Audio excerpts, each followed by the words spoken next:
Let us pray. Dear Heavenly Spirit, thank you on behalf of all who are gathered here tonight for the blessings of life itself, for the measure of health that we need to fulfill our callings, and for sustenance and friendship. We pray for our mayor, for our city officers, and for this assembled council. I ask that you graciously grant them the wisdom to govern amidst the conflicting interests and issues of our time, a sense of the welfare and true needs of our community, and the ability to work together in a harmonious and in harmony even when there is honest disagreement. In your name we pray. Amen.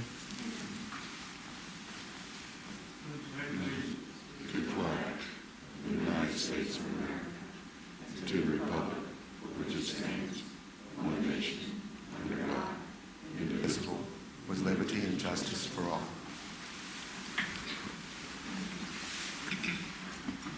Madam Clerk, please call the roll. Councilmember Fawcett. Here. Councilmember Goldberg. Here. Councilmember Johnson. Here. Councilmember Williams. Yeah. Vice Mayor Bennett. Yes. Tonight, we, Mayor Duman, Councilman Barlow, and Councilman Ward is excused from the meeting tonight. This time, we'll have Freedom of Information Act certification is required at this time. A resolution certifying the closed meeting of February the 17th, 2021, pursuant to Virginia Code Section 2.2-3712. Now therefore be it resolved that the City Council of the City of Suffolk hereby certifies that to the best of each member's knowledge, only public business matters lawfully exempted from the open meeting requirements of Virginia law, and only such public business matters as were identified in the motion convening the closed meeting were heard, discussed, or considered by the City Council of the City of Suffolk in the closed meeting. Motion is in order. Second. Madam Clerk, please call the roll. Councilmember Fawcett. Yes. Councilmember Goldberg. Yes. Councilmember Johnson. Yes. Councilmember Williams. Yes. Vice Mayor Bennett. Yes. The motion is approved by a vote of 5-0. Next, we'll have approval of minutes of September 16th, 2020 work session, and our regular meeting is next item on consideration. If not, a motion is in order. So moved. Second. Madam Clerk, call the roll, please. Councilmember Fawcett. Yes. Councilmember Goldberg. Yes. Councilmember Johnson. Yes. Councilmember Williams. Yes. Vice Mayor Bennett. Yes. The motion is approved by a vote of 5-0. Thank you. Next, we'll have, do we have any agenda speaking, Madam Clerk? No, Vice Mayor. However, the next item is the special presentations.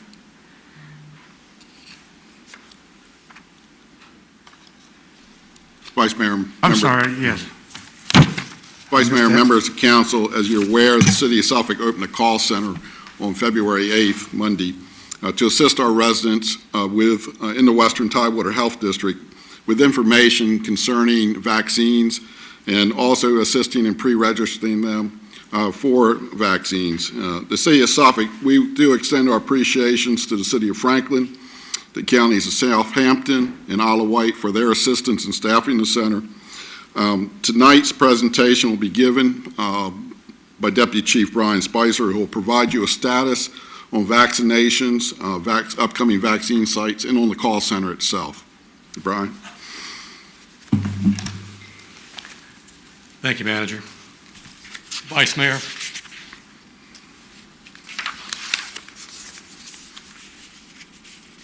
Starting off here in the middle. Go back to the beginning. Thank you, Andy. Vice Mayor, members of council, good to see everyone this evening. As the manager said, I'm going to give you a quick update on the COVID vaccination and talk a little bit about the call center that we have opened up and some of our efforts that have gone on since I was before you last. Just a quick refresher here. We've talked in the past about the positivity rate for Hampton Roads with respect to testing, And just to give everyone a little situational awareness, the Western Tidewater Health District, of which we're a part of, is currently at 11.8%. And you can see the other jurisdictions around Hampton Roads and where they fall. The Hampton Roads average is almost 13.7, indicated by the red line up here. And the Virginia state average of 8.8% is indicated by the blue line going across the bar graph there. So we are not quite the lowest in positivity, but we're certainly not in the upper tier, and we seem to be trending in the right direction. As I noted at our last outing, we're still in 1B for the vaccination group that we're working on.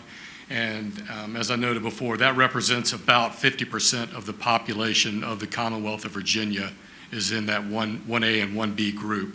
So still quite a few people that need to be vaccinated. The vaccine supply continues to be the largest limiting factor that we're dealing with here. Some 1,800 doses per week are being allocated to the Western Tidewater Health District, and that's being spread over some 154,000 or so people that belong in that health district. That represents about 500 allocated for the city of Suffolk. And again, there's no expected increase in the supply for the next couple of weeks. At the state level, you can see the total doses administered is a little over 1.3 million, with a little over 1 million people vaccinated with at least one dose, and 338,000 people having received the full 2-dose vaccination series. And that represents about 12.1% of the population. And I think that 12.1% number is up just a little bit. This data is from the 15th, so this is just a couple of days old. The Western Tidewater Health District total vaccinations, you can see Suffolk has received almost 11,000 doses and a little over 2,000 doses of full vaccine in the city of Suffolk. And you can see the other 3 jurisdictions within the Western Tidewater Health District and how they compare to the city. As you can see, we're up pretty significantly over the rest of them because it's based on population and how they allocate it.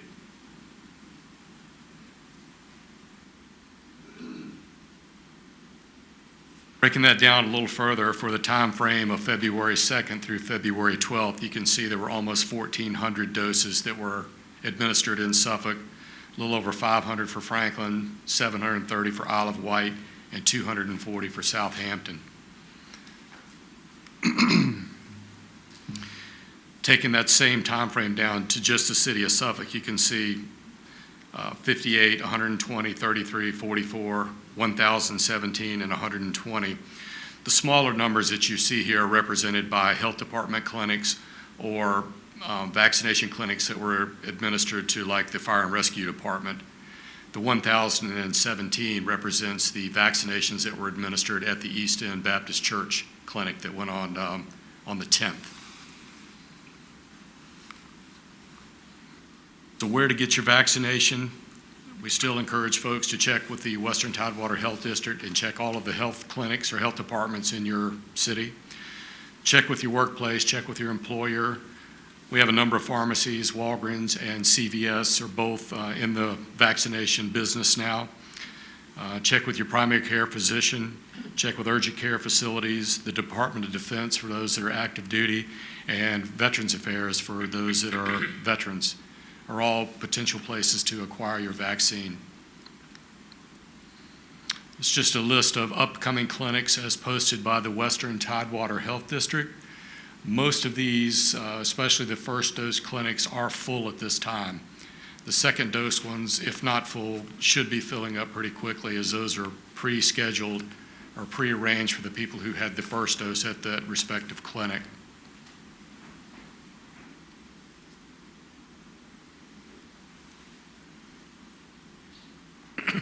As the manager mentioned, we have opened a call center. The vaccine and information seem to be 2 of the hottest commodities going over the last probably month or so. And while the city of Suffolk was not able to really do anything, or isn't really able to do anything to acquire more vaccine, we are able to help with the information flow. And to that end, we opened up the call center on February 8th at the City of Suffolk's Emergency Operations Center located at the Kings Fork Public Safety Center. Our goal there was to provide accurate and timely information to the citizens. You know, we didn't always have the answer that the citizens wanted, but it seems that just getting someone on the phone to talk to, even if we were able to just tell them, no, there's no vaccine available, seemed to have a really positive effect on a lot of the people that have called us. As the manager mentioned, this has been a joint effort with Franklin, Isle of Wight, and Southampton County, along with us here in Suffolk. And basically, one of our goals was just to take some of the heat and take some of the phone calls off of the local health departments.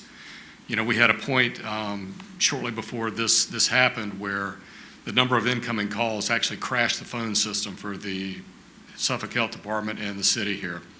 So by us opening this up and putting 8 call takers in place, you know, we have really significantly reduced the call volume on the local health departments. And that's allowed them to operate and work with actually scheduling folks, and it's also allowed them to actually continue with their clinic services, their non-COVID related services that were being impacted by the overflow of phone calls coming in looking for vaccine. So we're shooting for a one-stop shop for our citizens and the citizens of the other jurisdictions that are seeking information related to the vaccine. We have been assisting citizens with the pre-registration form, and I'll show you some data on that in just a minute. We're providing information for all Western Tidewater Health Department, Health District localities and health departments, and all of these localities have provided call takers for us to assist with taking the calls. You know, one of the call takers recently said that they had never spoke to so many 85-year-old people in their life, and it seems like people just want someone to talk to. Like I said, even though we're not able to give them a definitive answer that a vaccine will be here on this date, I think just the ability to speak to somebody and know somebody is listening to them is really having a beneficial effect.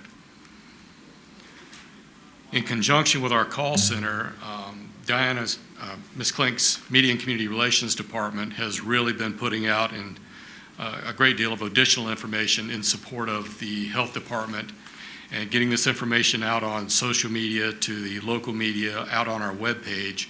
I think that's also contributed to and what I'll show you here in a moment, is a decreased number of people that are calling into the call center. So the call center, in conjunction with the media efforts of our media and community relations folks, I think have really had a positive impact. So with our first week, I'm being optimistic and calling that a success. As I noted before, the health district is noting a significant reduction in their calls to their facility, letting them conduct their other business beyond COVID. We're seeing a significant reduction in calls to the call center, and I really think that our message is getting out there to the folks in Western Tidewater. With respect to the pre-registration form, the numbers that you're going to see here in the next couple of graphics, you'll note start on February 8th.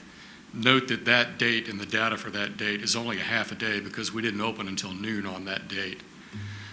But what you're looking at here is the number of times the call takers in our call center actually sat at the computer and through a phone call with a citizen did the pre-registration form for them and submitted it.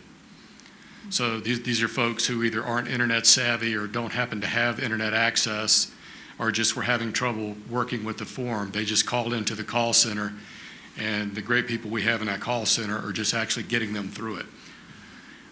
The other thing to note is what you see represented here is actually a low number because, as we'll talk about here with the number of calls that have come into the call center, we have received a large number of, Andy, could you take me back, please? We've received a large number of calls. One more, please, Andy. Thank you. We received a large number of calls that actually went into voicemail, and we have made it a point to retrieve every voicemail that was left for us at the call center and call these people back. Now, we haven't gotten through all of them yet, but we are still working diligently on it and have a number of staff assigned to that task. So we want to make sure that everybody that tried to call us got someone to talk to. So those people that are doing the callbacks right now are also filling out forms for people, and that data is not represented here. So this is probably a very low estimate or depiction of how much we've actually helped the folks. I mentioned the call center volume. And again, remember the February 8th data is for a 4-hour block because we opened at noon. So what you're looking at here is the green line, and the number above that represents the total number of calls that came into our call center on that particular day. The blue bar in the bar graph that says incoming represents the number of times that the folks in the call center actually spoke to somebody on the phone. The red bar on the bar graph indicates the number of people that day that got flipped over into voicemail and left us a voicemail. So you can see for the first couple of days, the number of calls, how high that was, and how the number of people getting to voicemail was outpacing us in the number that we were able to actually speak to. By day 3, and I think this says a lot about the media efforts of our media department as well, and getting that message out there of where to go to do this pre-registration, you can see our total call numbers came down pretty significantly and have stayed down and continue to trend down. And also of note is that we're now picking up more of the calls and are going over into voicemail. So to me, these numbers look positive, and it makes me think that we're getting through to the people and getting our message out there. State call center, that is opened up today. The statewide call center was scheduled to open Tuesday, which I'm sorry, this was put together last week, but they actually rolled that out. The governor did today at a press conference at 2 o'clock. So the number is out there for that, for a statewide call taker center. It has some 750 call takers and a new number associated with that. They changed the number because they were afraid that the old Ask VDH number that was previously posted, they were afraid that was associated with poor response on their part. So they've rolled out a new number that I'll give you here in just a moment. Local health departments are now able to forward their calls, and I believe that's going to impact us and our call center as well, that we're able to, if necessary, forward our calls to the state call center.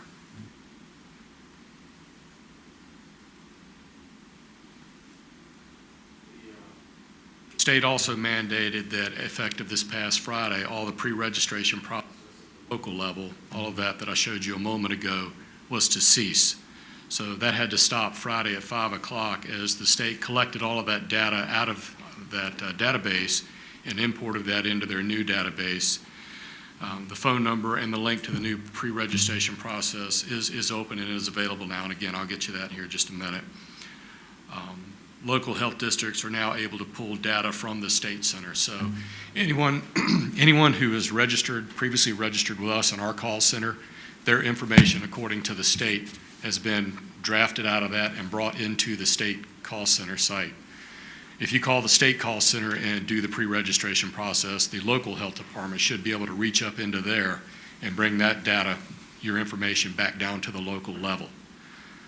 So they say this is a seamless process, and we're hoping for the best with it. To that point, we have elected to keep our call center open to make sure that the state center is up and running without any glitches, and got a meeting with the manager tomorrow, and that's one of our topics to discuss is how long should we continue the local call center in support of this effort versus turning it over to the state center. If you go to the City of Suffolk's website, where it says coronavirus COVID-19 up there with the red dot beside it, immediately to the right of that in that small text is the link that takes you to the new call center pre-registration form. So I believe it's vaccinate.virginia.gov, but I would direct folks to go to our homepage and to click on that link there, and that hyperlink will take you to the new pre-registration. The new number is 877 VAX-INVA, and I'm going to need someone to fact check me on that. I apologize, I didn't have that in this presentation, but I'll get that, and I think Diana's already got that out in media releases as well, and the corresponding number to go with that.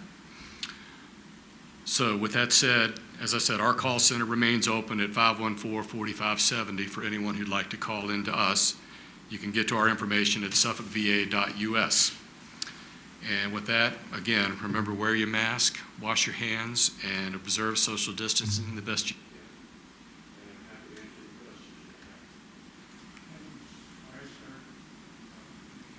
Councilman Rogers, Fawcett. Thanks, Chief. Appreciate the presentation. I just want to say I want to thank all the participants that came together to put this call center together, because everybody was kind of frantic trying to call places and getting busy signals and the same recordings, and maybe this took a little bit of the pressure off to those folks. And like you said, you know, that one lady mentioned 85 years old, and that's probably the majority of the ones that we're really trying to get through, and they have it a little tough because they may not have all the computers and things to get through, so the last thing they have to rely on is a telephone. So I appreciate not only you, the fire department here in Suffolk and the emergency call center, but Franklin, Isle of Wight, Southampton, and I appreciate everyone that was involved in that. And also Diana kind of tags team with you guys, and I appreciate, Diana, all the information you've been pumping out the last few days, because there's been a lot of it coming across. Every time there's an update, we get it. I mean, it's pretty good. So thank you all for working in unison to get that information out. And I appreciate it, and I know the citizens appreciate it. So thank you. Thank you. Any other council member? Thank you, Mr. Spicer. A couple of things I just want to, I noticed that some of the other churches, looking at the news, where they are setting up vaccines in some of the African-American churches, where they are targeting those areas wherein that people are having problems getting the shots. And they have really, I think Norfolk had 2,000 that they vaccinated this week or last week, according to the news, at one church. So I'm just wondering that we are working with the health department on trying to get in some of the designated areas of Suffolk where we have that kind of a problem, that we'll be able to try to get that in those areas. Yes, sir. Go ahead, Brian. Well, Vice Mayor, obviously, as more vaccines come in, we'll be able to open up and spread out, I think, with the health department and do more strategic strikes. Obviously, equity is a big question across the state, as I was telling you about Congressman McKeachin's presentation last night. So I think as we move forward, that is something we've got to focus on and try to meet that need. Again, at 500 doses, we're sort of following the lead of the health department right now. But I think working closely, as we have continued to work closely with them, that's going to be something that we've got to focus on, working with the health department and try to set their sites up. And again, staff has put together a list of sites across the city that may be available as the dosages increase in availability of that, so we can work with the health department and staff can work with them, and we can work with the churches themselves and try to do something a little bit more strategic in the future. Okay, thank you. And I really think the call center out there at the fire station is a plus. I've gotten way less calls about how to contact someone that they could talk to, because they couldn't get online at the health department. So I think that was, as you stated in your comments, that people just wanted somebody to talk to, and I think that made a big difference with the people knowing that they could talk to somebody and give them some information in person, not saying call back 2 weeks later, whatever the case might be. So I do thank you all very much for that support that you have given. Yes, sir. And thanks again if no one else have any. Thanks a lot. Appreciate it. Thank you. This time we will consider the removal of items from the consent agenda and adopt the entire agenda as presented. Removal of any item from the consent agenda will only be necessary if any member of City Council wishes to vote on a specific item separately. A motion will be required. Question and request of information on special agenda items can be addressed during the consent agenda, agenda after agenda speakers. If there are any items that members of council wish to remove from the consent agenda to be voted on separately, a motion will be appropriate at this time.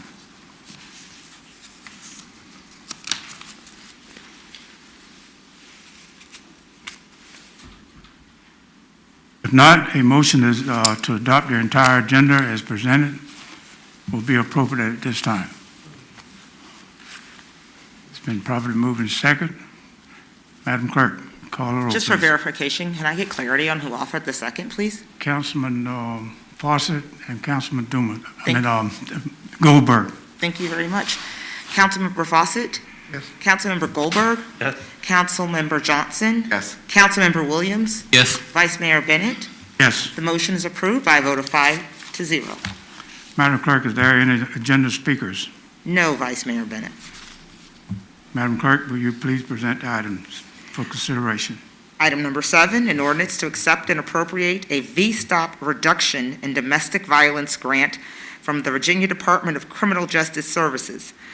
Item number 8, an ordinance to accept and appropriate funds from Zubeen Incorporated to provide entrepreneurial support to locally owned businesses in the city of Suffolk. Item number 9, an ordinance to amend and reordain the adopted fiscal year 2020-2021 fee schedule for the city of Suffolk, Virginia, to defer rate increases for metered and not metered water and sewer usage and meter service charges through June 30th, 2021. And item number 10, a resolution authorizing the city manager to execute the Regional Groundwater Mitigation Program Administration Memorandum of Agreement. Andrew, will you please provide an overview of the items?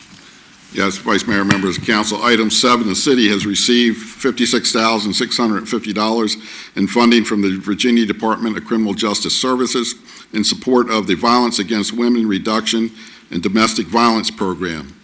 This V-Stop grant provides funding towards a full-time prosecutor within the Commonwealth Attorney's Office. Adoption of the ordinance will increase the revenues and expenditures of the Consolidated Grants Funds by $56,650. A local match of $18,833 is required, which is provided for in the current fiscal year Consolidated Grants Fund budget. Item 8, the city has received $1,000 from Zubeen Incorporated Beanstack Black Voices Microgrant Program to provide support materials to locally owned and operated Suffolk businesses. Adoption of the ordinance will increase the revenues and expenditures of the Consolidated Grants Fund by $1,000, and no local match is required. Item 9, as you may recall, the fiscal 2021 fee schedule included proposed water and sewer usage and meter service charge increases that were effective or planned to be effective October 1st, 2020. During the summer and fall months, various GO and VR revenue bonds were refinanced, allowed for the proposed increases to be deferred until March 1st, 2021.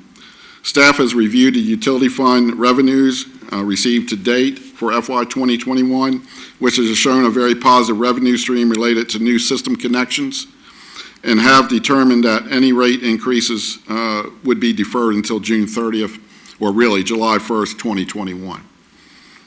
Item 10, the Regional Groundwater Mitigation Plan was initiated in 1994 by the regional municipalities for the purpose of evaluating impacts to private wells from operations of the regional municipal production wells. The memorandum of agreement between the localities has been re-executed over the years for the continuation of the program, which is administered through the HRPDC.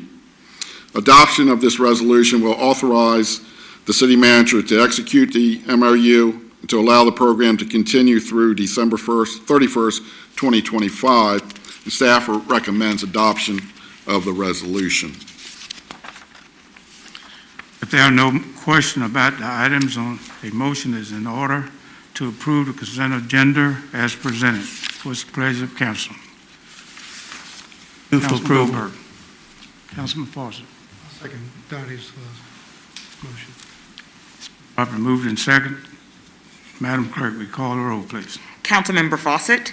Yes. Councilmember Goldberg? Yes. Councilmember Johnson? Yes. Councilmember Williams? Yes. Vice Mayor Bennett? Yes. The motion is approved by a vote of 5-0. Next, we'll go to public hearing. A public hearing to adopt the capital improvement program plan for fiscal year of 2021, 2022 through 2030 through 2031. Mr. Manager, would you provide an overview of the items? Vice Mayor, members of council, during your January 20th work session, Director of Finance provides you a detailed overview of the proposed FY 2022 to 2031 capital improvements program and plan. As previously stated, the plan continues or completes initiatives on various ongoing projects. City Council did at that time discuss compressing the first 5 years of the broadband funding into year one. Subsequently, at your last meeting, City Council was briefed on the award of a $2.6 million grant from the Rural Digital Opportunity Fund to Spectrum for the extension of broadband within the unserved areas of Suffolk. In addition, since that time, the VATI grant for the remaining unserved areas has been resubmitted. Based on these initiatives, it is recommended that the broadband funding remain as previously shown and revisited next year during that planning process. Prior to your public hearing this evening, the Director of Finance, Ms. Teely Hanson, will present a brief overview of the plan, and who will be followed by the city's financial advisor, Mr. David Rose of Davenport and Associates, who will discuss the proposed plan in relationship to the city's financial policies. At this time, I'd like to call Ms. Hanson to the podium, and she's there. Thank you, Mr. Manager. Good evening, Vice Mayor and members of City Council. It is my pleasure tonight to be here to give you a much condensed version of the last presentation I gave you, and the slides should look very familiar. We're going to do the first part that's a summary for the capital improvements plan for 2022 through 2031. So with that, we'll jump in and get started. Before I do start, Officer Jackson handed you out a slip sheet. It will be in your final plans, but that is one change we made to some wording in the project, specifically the fire station in the northern end, to include a fourth bay on that fire station, and that is a text change that we made to that project. So with that, I'll get started, and what you see in front of you is the summary of the first 5 years of the plan for all the funds, and I'll draw your attention to a couple numbers here. Once again, the total of all funds for year one, which if approved in the plan will become part of the capital budget that we will bring to you in a few months, is $60,519,085.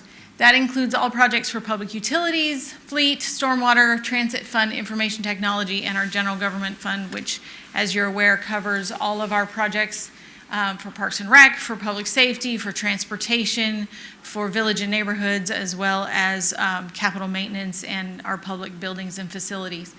The other numbers, I will draw your attention to the total number there in the last column that's highlighted in yellow. The total of the full 5 years of the first 5 years of the plan is $353,776,732, and that is for all projects, all funds for the first 5 years. The other numbers, the chart there at the bottom of the screen shows our debt capacity. We keep our debt capacity, our debt issuances per year below $30 million, and you can see there in year one that we are issuing all of $30 million. And as the manager stated in his opening comments, this CIP really is about finishing projects that we've already committed to and that we've already are in some sort of starting or some phase of construction or some phase of planning at this point in time. So this is what it takes to get a lot of these projects to completion. You can see there then the $30 million as we go out for the first 5 years and the capacity that we have in years 2 through 5. And I will remind you that this is a living document that we review every year. We come to you every year as things change in the city and things get moved around as priorities change. This then is the same information that I showed you on the previous slide was condensed. This breaks that out a little bit by funding sources for each of those projects in each of those funds. And this slide and the next one will show you those funding sources. So you can see there in year one, public utilities is planned issuances of about $9.3 million worth of bonds for their projects, and cash funding about $5.8 million worth of projects for cash. And you'll see that strategy as you go out for the 5 years. So you can see the various sources of funds for fleet, general obligation bonds, and some transfer from the fleet fund. Stormwater includes miscellaneous revenue, state transportation funds, as well as cash from the stormwater fund. The transit fund includes state and federal grant dollars, as well as cash transfers from the transit fund. The information technology includes general fund cash as well as GO bonds.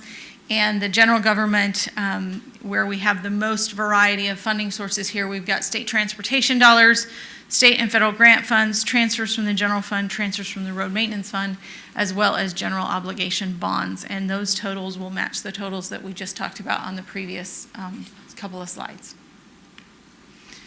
This, before I move on to that one, I'll go back just really quick, and I want to point out one number off of this slide, and that is the 5-year subtotal over there in the yellow column of the general government funds. And so that number is $247,494,042. That is all of our general government projects. And as we move forward into the next couple of slides, that's the number that the pie charts represent. So if you keep that $247.5 million in your mind as we move into the next couple of slides. So the next slide, this is that $247.5 million worth of projects broken down by functional category.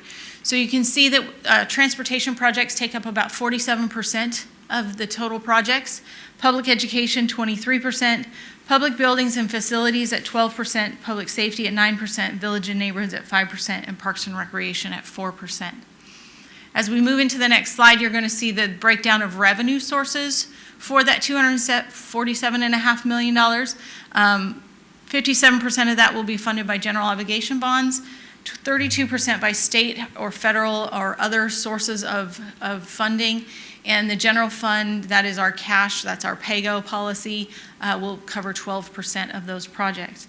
So the next slide is going to be a further breakdown. If you eliminate that blue piece of the pie where we have 32% of the projects being funded by, we'll call them grant dollars or other source dollars, non-local funding, the next chart is going to show the functional categories again, but it's going to show the functional categories of just the projects that are funded by bonds and general fund cash. And you can see that that changes the makeup a little bit. The largest portion of this pie is now public education at 34%. Transportation drops from what we saw previously at 47% to 24%. And what that means is that a lot of the transportation projects leverage our local dollars in order to spend money that comes from the state or from the federal government to accomplish those projects. The rest remain about the same. Public facilities at 16%, public safety at 13%, village and neighborhoods at 7%, and parks and recreation at 5%. With that, what are the next steps? We're going to ask you to hold your public hearing tonight to receive public comment on the proposed CIP.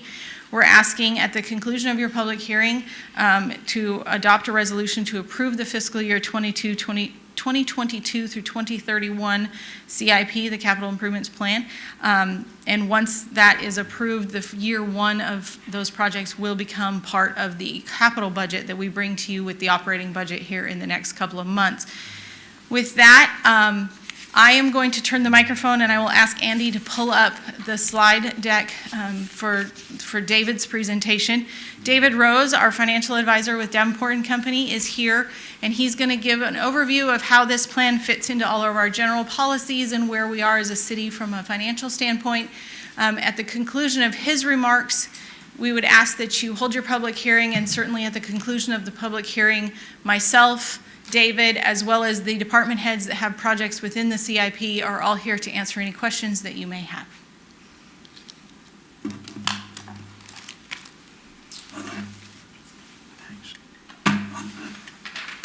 Good evening, Vice Mayor, members of council, and to those council members and mayor not here, we wish them the very best, and hopefully they're able to watch this. I will not take too long this evening.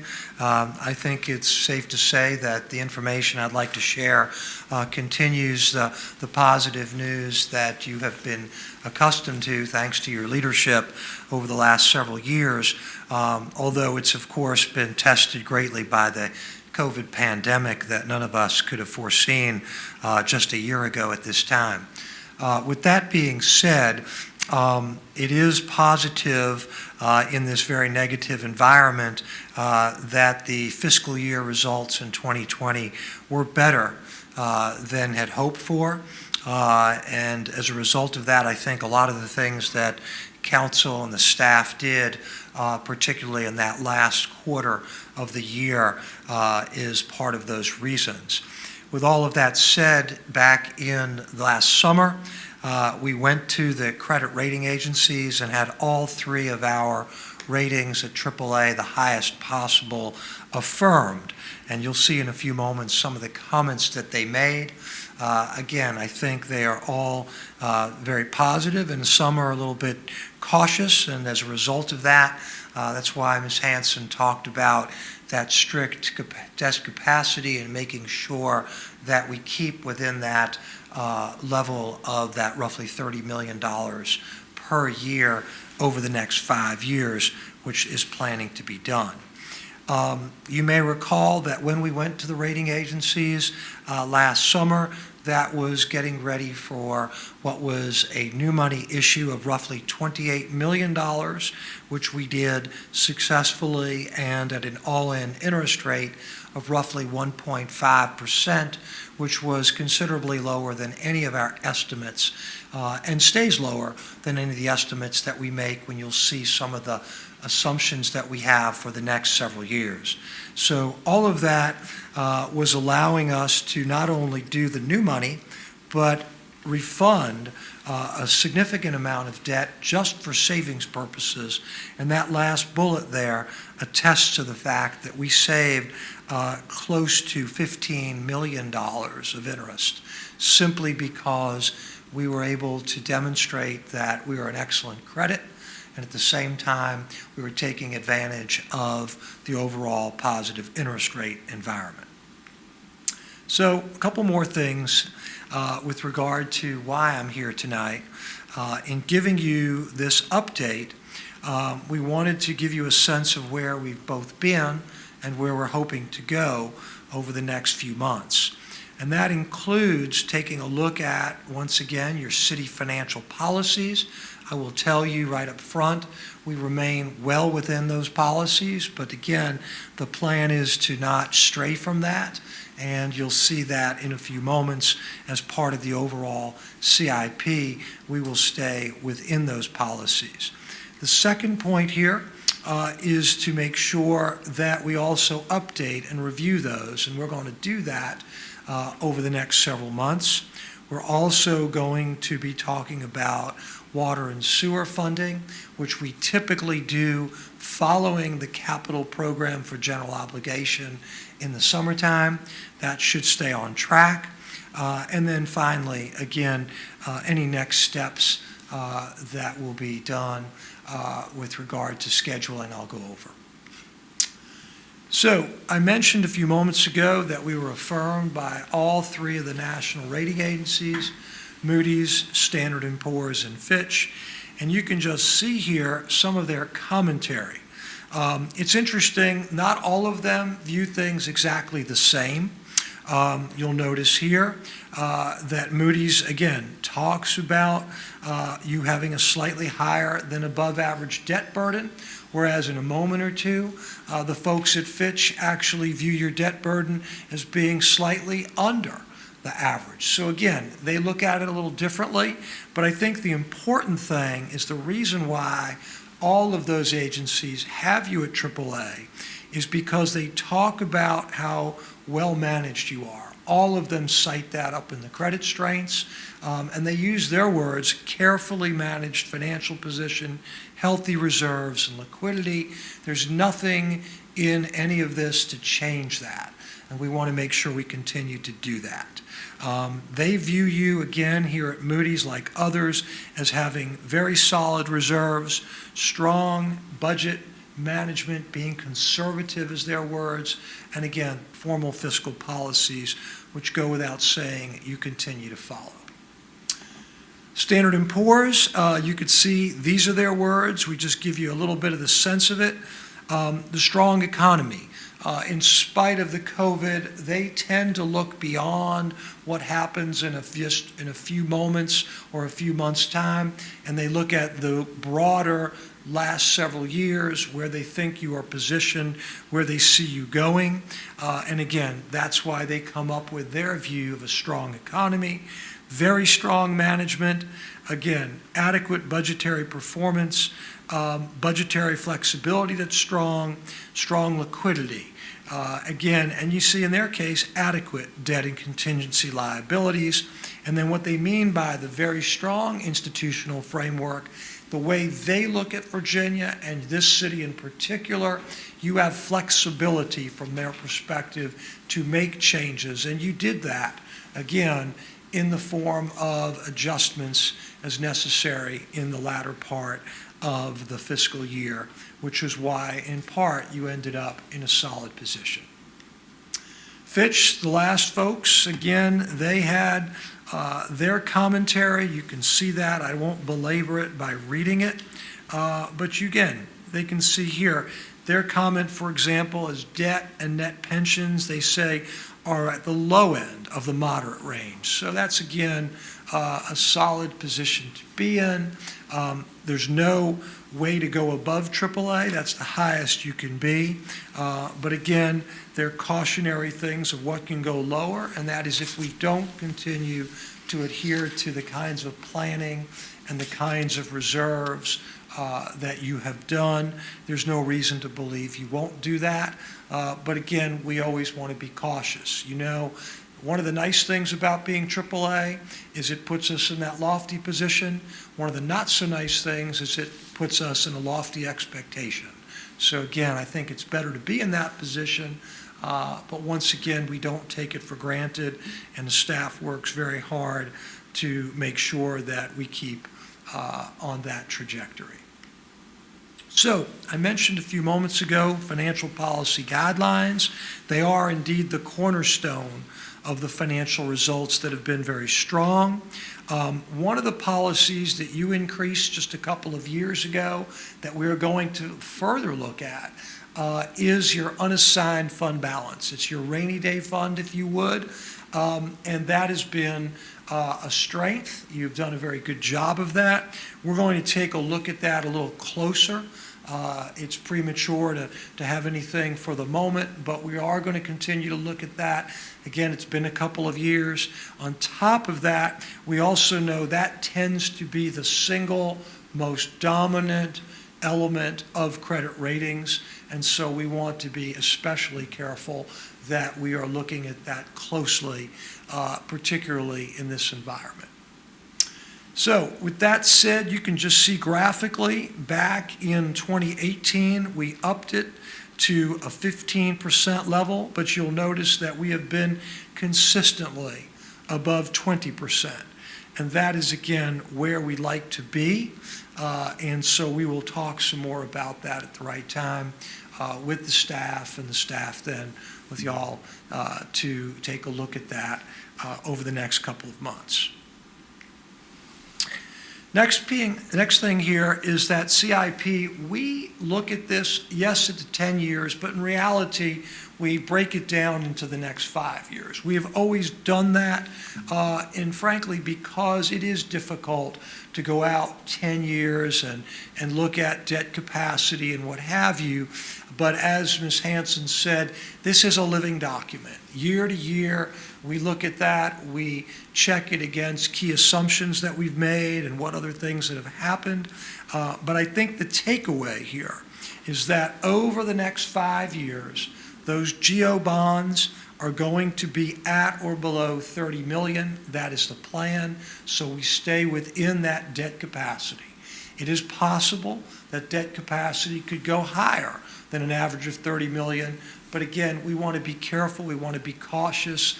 And so again, we are modeling the CIP, or you, I should say, have been modeling the CIP as it keeps within that 30 million for the next 5 years.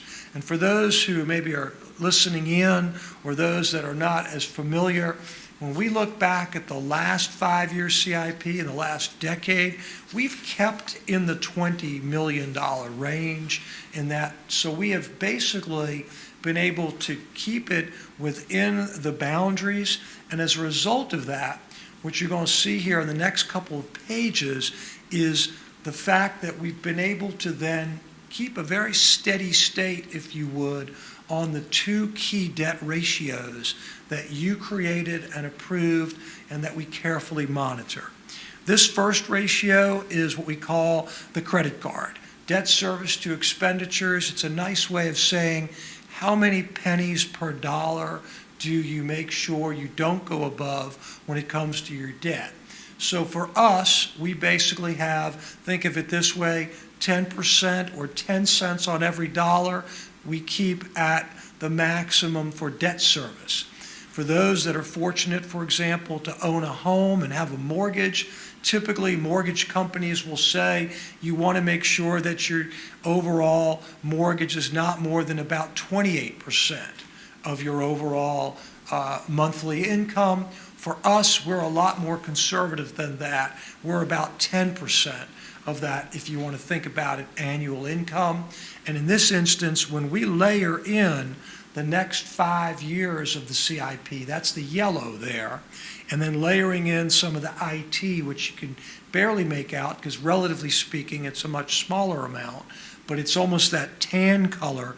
You'll notice again that we basically stay at a steady state of around 9 cents or 9%, and we then drop down towards the latter part of the decade, as you would expect us to do, because again, there'll be then future debts to be layered in.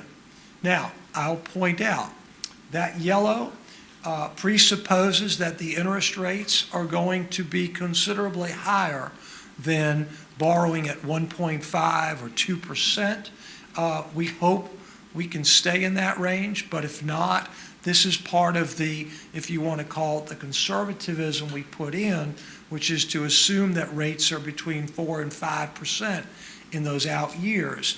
If it stays below that, it just further makes the overall ratio that much better. So it helps us, and let's hope we continue to be in that mode. So the next ratio, another, which is just the sheer amount of debt. And when I talk about debt, we're talking about the general fund.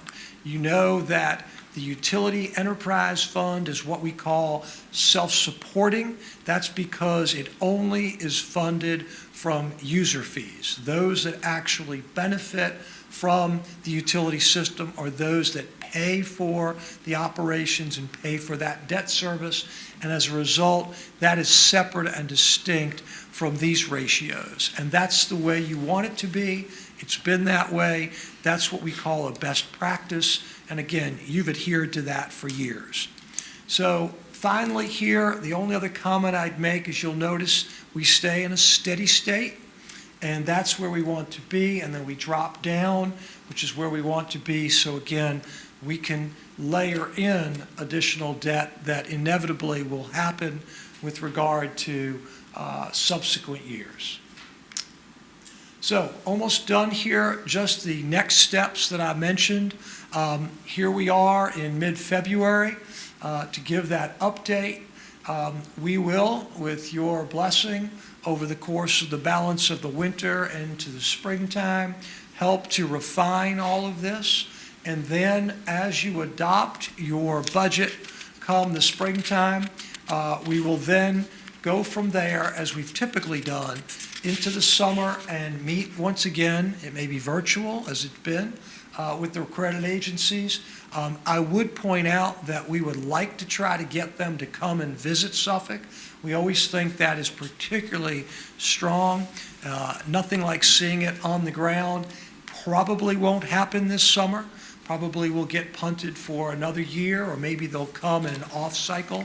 But nevertheless, we will meet with them. We stay in touch with them. We will get their formal input this summer, and then we will look to sell the bonds and any refunding opportunities. Once again, we will look to over that summertime. And as I said, we will then take a harder look at the utility side and look for that sometime late summer, early fall, mid-fall, as we've been doing. So with that, Vice Mayor and members of council, appreciate it. I understand that you will be, of course, holding that public hearing, but if there's anything that I could answer prior to that or after that, you know I'm going to be here for you. So thank you. Appreciate it. Thank you, Mr. Rose. We'll open the public hearing, and then if we have any questions, it'll be after we open the public hearing. At this time, before we open the public hearing, Madam Clerk, will you explain the timing system? This is a public hearing, and each speaker is asked to provide their name and their address and will receive 3 minutes to offer their comments. This public hearing is open. Will the first speaker come to the podium and speak? Give the name and address. There are any speakers.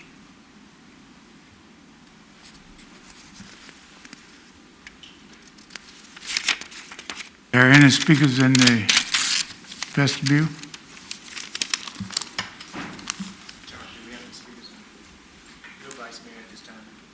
Not. This public hearing is closed. A resolution has been presented to council for your consideration. Councilman Fawcett. I want to make a couple of comments. David Rose.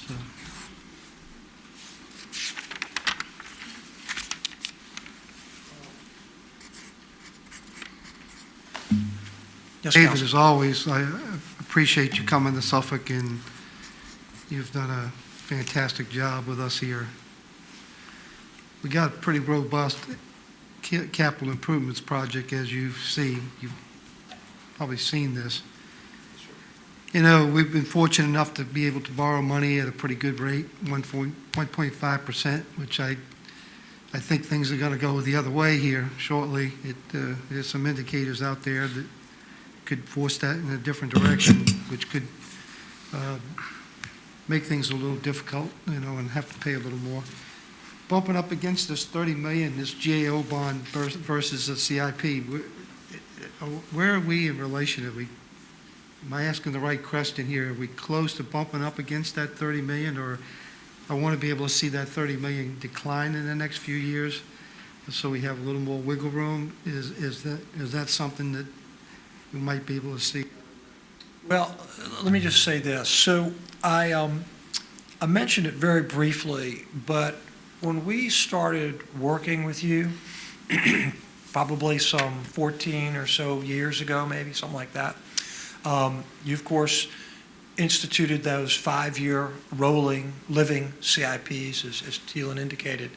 And what we liked about it back then, and still like it, is that you didn't have any big spikes generally. You had a little bit when it came to doing some school funding. You may recall you did that. You know, you put in the 2 schools, and there was some good number there. But since then, I would say over roughly the last maybe 7-8 years, including this 5 years, you've basically been in a window, if you would, of between 20 and 30, pretty much. And that's given us comfort that, again, there isn't some, you know, big spike there. And so I think that's the first comfort I take. So I think the way you've done your CIPs are well done. They're well thought out, because sometimes when you see these large spikes unexpected, it shows that maybe there hasn't been the planning that you'd like. So you've gotten to the opposite. You've had good planning. I think the second point, though, in terms of wiggle room, is this. We use a very conservative, and I think we should, denominator that keeps us within, let's say, that 5 years of 150 million of capacity.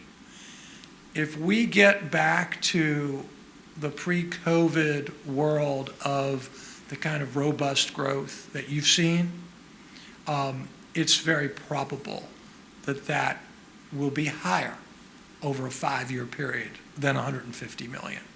But it goes back to the idea of if it doesn't, or we run into some sort of recession or other things even post-COVID, we don't want to put ourselves out there and say, okay, now we're, as you say, bumping up against that right there.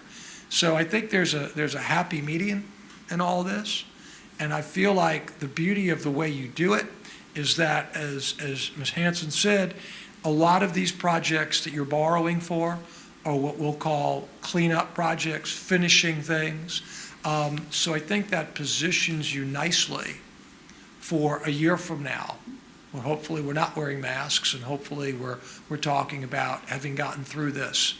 And then the mindset could be, let's take a hard look at both, like you said, interest rates as well as what the growth prospects are. But I would say, again, that 30 million incorporates an interest rate environment that's more of the historical average of the last decade than the last couple of years. Very much so, it does.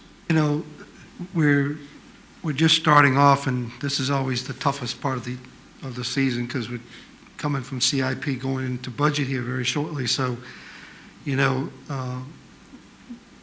not only the city council, but this whole staff and everybody involved here has kept us in a good position where we've gotten that AAA system, and that's the key here is, you know, it's not just a given. It's kind of got to earn it. So we're hoping that we will do a good enough job this year, and that's what we're going to try to do, is to keep it within that boundary so that we get a favorable bump from the AAA, because I'm just wondering, with COVID, even though we've had a pretty good run here this year, even with COVID, that, you know, they don't get harder looking at what's going on in anticipation of, you know, we don't want to run aground with some of that possibility of bumping that AAA in the wrong direction. So I think it's very smart that we do, but it's comforting knowing from your perspective, from the financial side of it, that you feel comfortable enough, that you make us feel comfortable enough that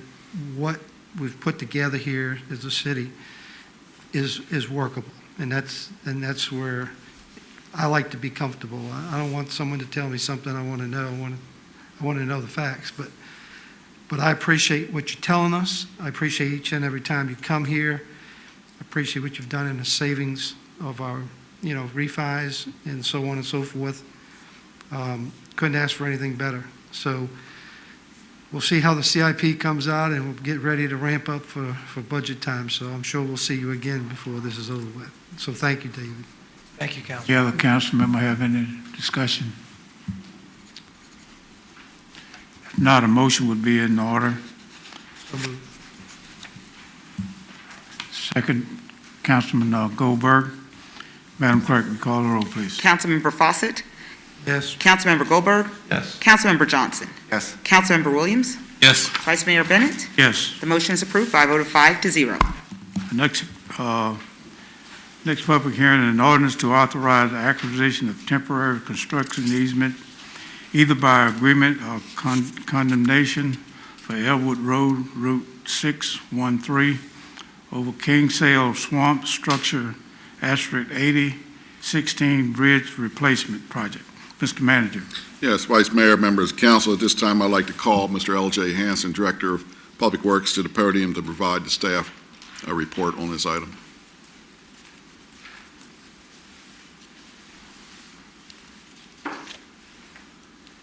Good evening, Vice Mayor, members of the City Council.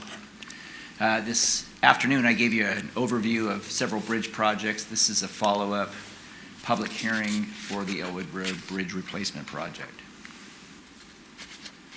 The project is located, as stated, on Elwood Road, north of Glen Haven. The bridge is currently listed as structurally deficient, and it needs to be replaced. It has been in place in service since 1962. It's a steel and wood bridge. The bridge is 31 feet. It's located on Kingsale Swamp, and as I mentioned, it's structurally deficient. You can see from the posted sign here. That always poses an issue when we talk about service vehicles, fire rescue, those types of heavier equipment being able to serve the rural community, especially when you have roads that are separated as far as they are. We have secured state of good repair funding for this bridge, and it will be replaced with a new concrete pre-stressed structure. Property impacts are very limited on this project. We're really just needing to acquire a little bit of right-of-way, excuse me, not a little bit of right-of-way, a little bit of temporary construction easement. No right-of-way will be required for this. So we really just need to be able to get in, do some work around. However, it does require council action to allow the manager to be able to negotiate with property owners. And that's the purpose of this public hearing this evening. Tonight we'll ask for a short, hopefully short public hearing. Following that public hearing, we hope to get approval from you to move ahead with right-of-way acquisition. That'll start immediately as soon as we have authorization from City Council. Should be concluded in a very short amount of time. As I mentioned, we're not acquiring right-of-way, just temporary construction easements. We hope to be able to advertise and go to construction later this year.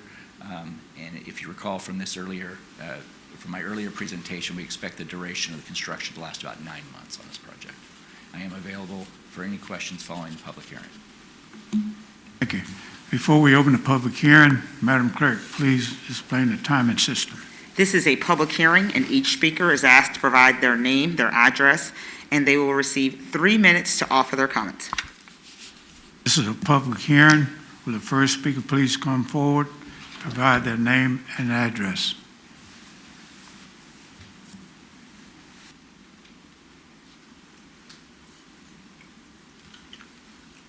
Good evening. I'm Arvetta Lewis, speaking on property 430 North Main Street, Suffolk, Virginia, for the adult daycare.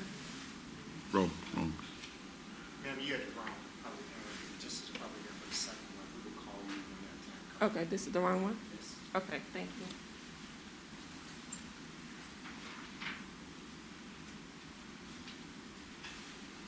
you. Anyone to speak?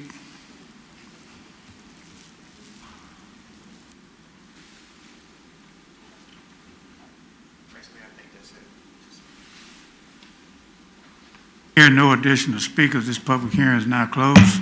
An ordinance has been presented to council for consideration. A motion is in order. What is the pleasure of City Council? Is there any discussion after the motion? Councilman, I'll start. I don't think it'll be much. Hopefully, it's not much. Just like the public speakers, there weren't any, because this is a project that's long overdue, and I'm sure the people of Holy Neck are excited about it. So with that, I'll say, please, has read the my vote. motion.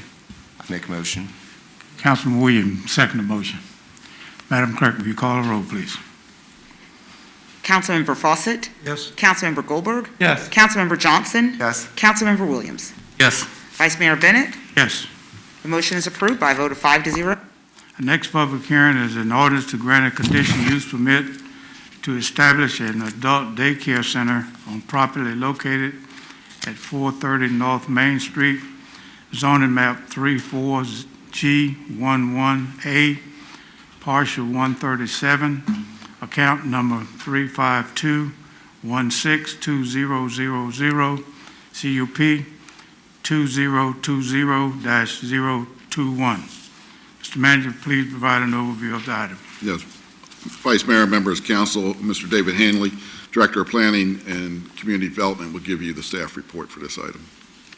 Mr. Vice Mayor, members of council, Mr. City Manager, as stated before you, you have a conditional use permit request, CUP 2020-021, that was submitted by Joanne Calby, applicant on behalf of Curtis Mahako. I apologize for the name butchering. Property owner in accordance with sections 31.306 and 31.406 of the Unified Development Ordinance to grant a conditional use permit request to establish a adult daycare center on property located at 430 North Main Street, zoning map 34G11 parentheses A, parcel 137. The affected area is further identified as being located in the Suffolk voting borough, zone CBD, Central Business District, zoning district. The 2035 comprehensive plan designates this area as part of being within the central growth area and mixed-use core use district. On your map, there is an eye test showing the little star in the yellow, in the red core area. This is the site. This is one of the existing houses that remain on Main Street. It is an approximately 1,700 square foot house They propose to have initially 4 tenant or clients at one time and then support staff members. There will be no visible construction as part of this thing, and this is one of the facilities that has the parking in the back, so it does not impact the Main Street corridor as far as visual.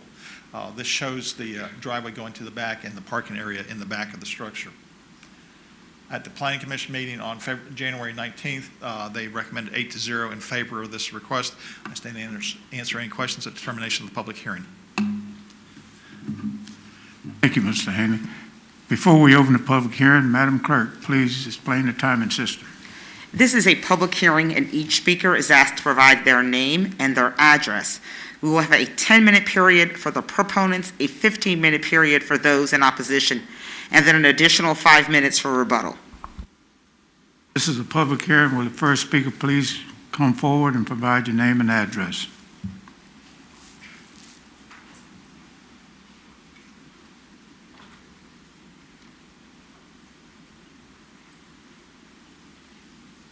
Hi, good evening. My name is Marvetta Lewis. The address is 430 North Main Street, Suffolk, Virginia.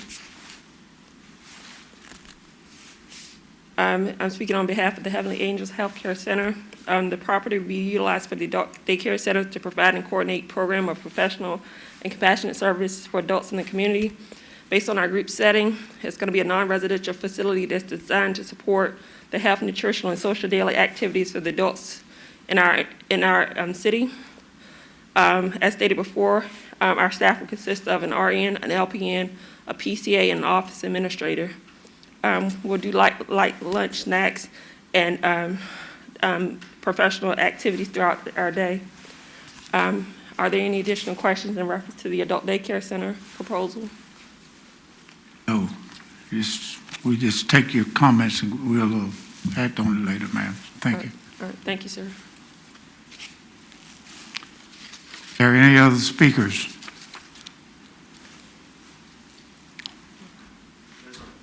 Other speakers? This public hearing is closed. An ordinance has been presented for council consideration. A motion is in order, which is the pleasure of council. If there are any discussion of the motion after we have the motion. Councilman Williams. I'd like to move that we approve.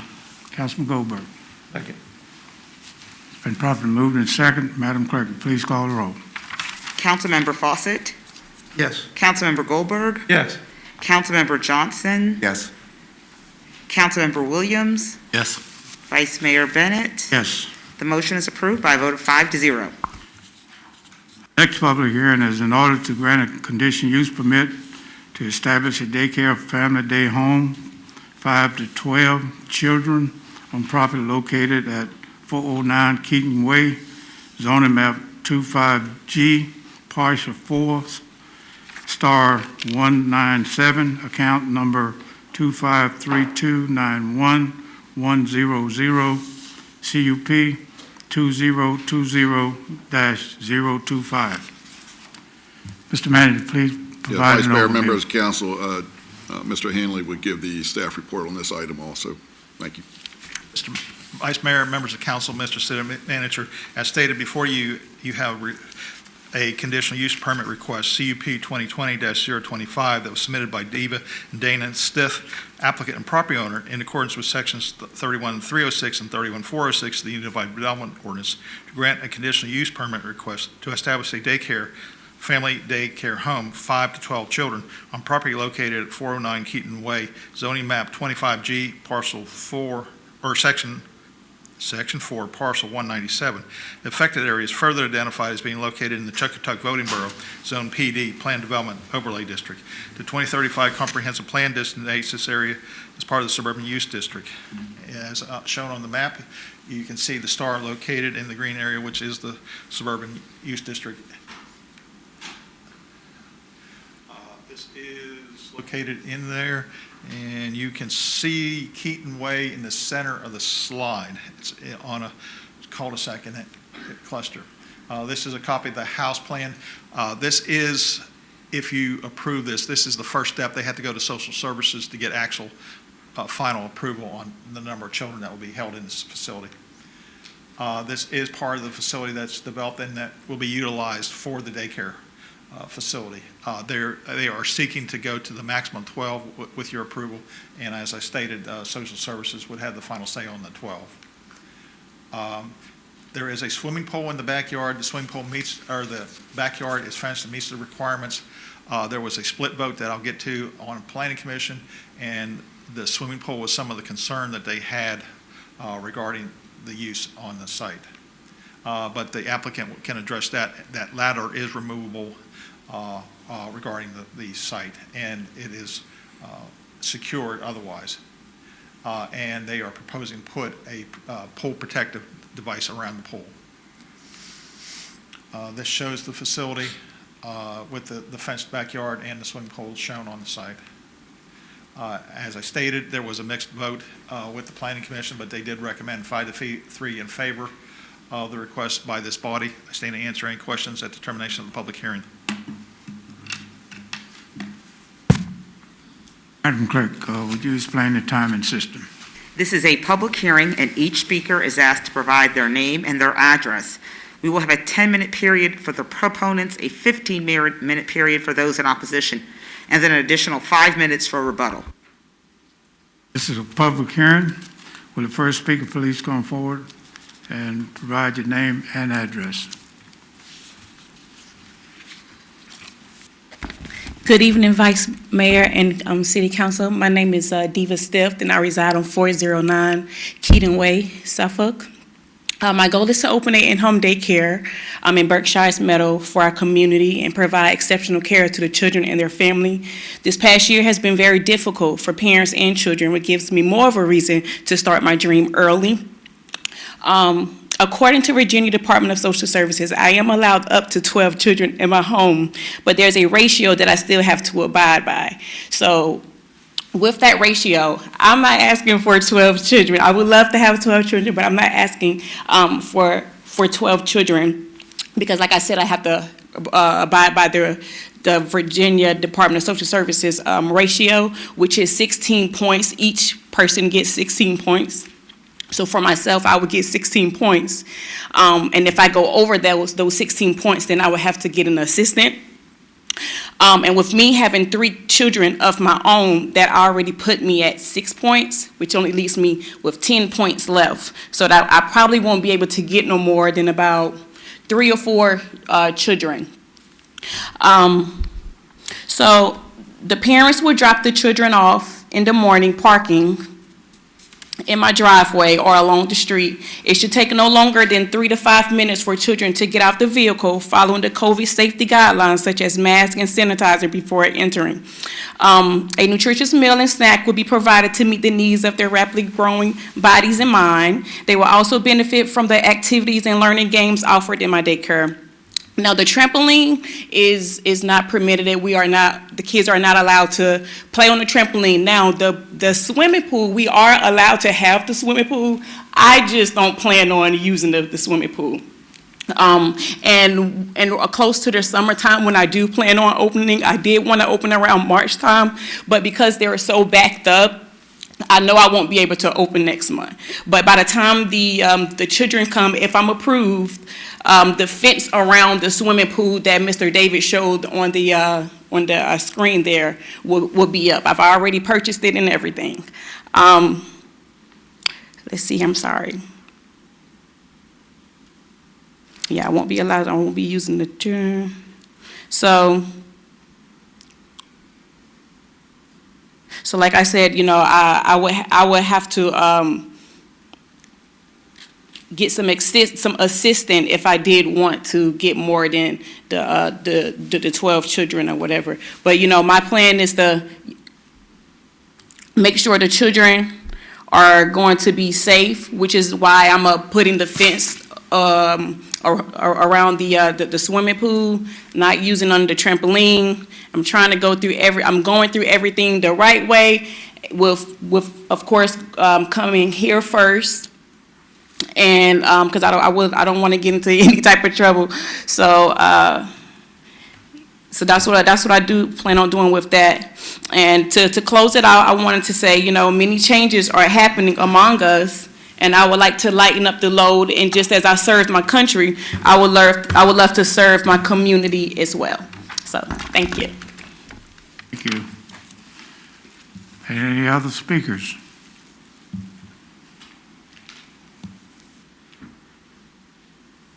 Any other speakers? Ma'am, did you want your 5-minute rebuttal?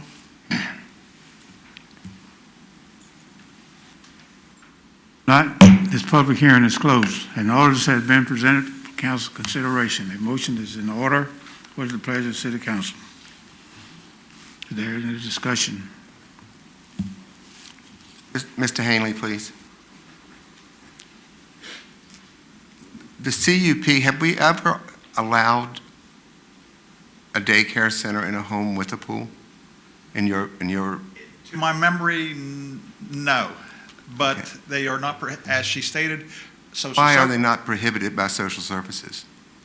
I mean, I don't. It's a hard question, I know, but It may go to, you know, the fact that a large number of people don't know how to swim, and learning to swim at an early age is a good yeah, that's a education. wonderful thing. That's not my problem. My problem is this young lady seems remarkable, Ms. Stiff. That's not the problem. The problem is she's going to have a daycare center, and she's going to be the one there. It's not enough staff to have a pool. I'm concerned for the community, in all honesty, and I've got my reasons, but, okay, thank you. Ms. Stiff, can you stand up and come up a minute?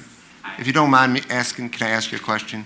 Sure, I Would- wouldn't mind asking. Would you still pursue this if we said, fine, it's wonderful, but take the pool out? Oh, I mean, I wouldn't mind taking the pool out. I just don't know, like, Here's my concern. because I have 3 kids of my own too, and I would hate to take that away from them. No, and I have a pool as well, but I also, there's been too many instances of small children drowning in these pools, particularly unless there's going to be additional supervision. I really have a concern. I'm sorry. And when I read this, I immediately had a concern, and I thought, we don't want to deny somebody anything to make a living and to support your family and whatnot, but the pool bothers me. I'm just going to be perfectly honest with you, and I won't say any more. I'll let everybody No, else no, talk. no, no, no. I understand. I can But- definitely understand that. And that's why I decided to But to buy even- the fence to go around the pool. Sure. That's, If you could, but even with that, it doesn't take 2 seconds. Yeah, that's true. It takes 2 seconds, and you're fixing sandwiches in the kitchen. I'm just saying, it's not, I have a problem, I'm sorry. And I support you 100%, except that I have a problem with that pool. Okay. I'll let somebody else talk. Thank you. Thank you. Councilman Fawcett. Thank you, Vice Mayor. And Tim, you made some good comments. I love the fact that what you're trying to do in the community, it's fantastic. You want to have a daycare there. Having your own children there is one thing. But when you start having someone else's children there, the burden of responsibility, to me, I'm horrified by the fact that you got to have a swimming pool back there, and you may have all good intentions to do all the protection you can do in that backyard to keep a child from getting in that pool, but you're going to have from 5, younger age children on up. And I really have a problem with it, and I know that you're going to do everything right, but that pool haunts me. And for a lot of reasons, that pool haunts me. I do have one thing to say, I'm sorry.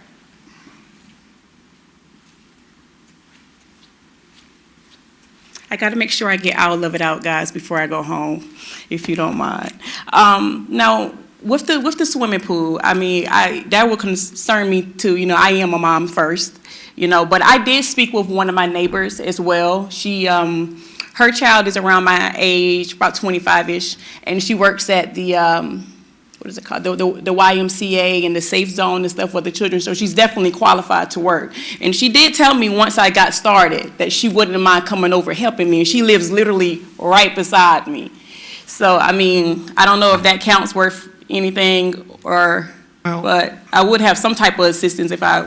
Yeah, and I appreciate that, but, You know, you have the potential one day to max out to 12 kids. No, I'm not getting 12. You know, it's whether you get there or not, you know, there's things to change. With the fact that you got a swimming pool back there and you're going to have these children in your home, I'm not going to be able to support your, you know, your Okay. request, just because there's every reason in my heart to tell me not to do this. And I'd love you and love what you're trying to do, but I got a real problem with that pool. That With the pool. scares me, and I'm not a fan of that, and I'm sorry, but I will not be able to approve tonight. So I do have one more question, and I promise I'll leave you guys alone because I know you guys are ready to go home. So if I did get rid of the pool, But you I have a mean, lot of- did you want me to just show like proof of me getting rid of the pool? You have or- It's a lot of what ifs, and that's not here tonight. I What you think have we would- here tonight is what's in front of us. Now, I understand, he just asked me, you know, if I got rid of I the know. pool, could that be consideration, you know? So that's why I was just asking. I think what that would have to be on a condition, if it was approved, it would have to be on a condition, am I correct? So that's what it would have to be to Okay. council, that it would have to be on a condition. If you want to approve it with that condition in there, then that's the way it would have to be.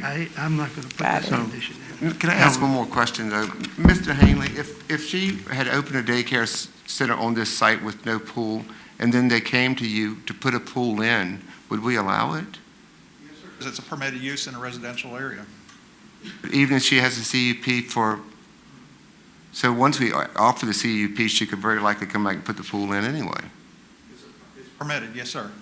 And she has the required fence that goes around the yard and secures the pool. That's what We've got a problem here, though, and I'm just saying, because we need to correct it at some point. Because people putting their children out there would think the pool was in a different area, and the kids could not get to it, but she's going to do some fencing and whatnot, but we've really got a hole here that we need to deal with, I think. I have a real issue with that, and that's when I started thinking if they came to us and wanted to put a pool in, and we have no way of denying it for daycare. Oh, no, because we'd be looking at it as a residential use. Because she keeps coming up talking. Not liking this. I'm sorry. Is there any other, you finished? I'm done. I'm sorry. Any other council members have any comment? Councilman Goldberg. Thank you, Vice Mayor. The idea of the daycare, I support the daycare and your effort with the daycare very much so. Again, though, I am concerned about that swimming pool and those kids. I am, and I know you say you have a fence and all of that, but I've just seen it happen, and I'm quite concerned about that. So I can have more discussion about it, but I don't think I can support it either. Thank you, Mayor. Vice Mayor. That was a discussion. I'd like to have a motion. The public hearing has been closed, ma'am, so council is in I'll make a discussion now. Need a motion.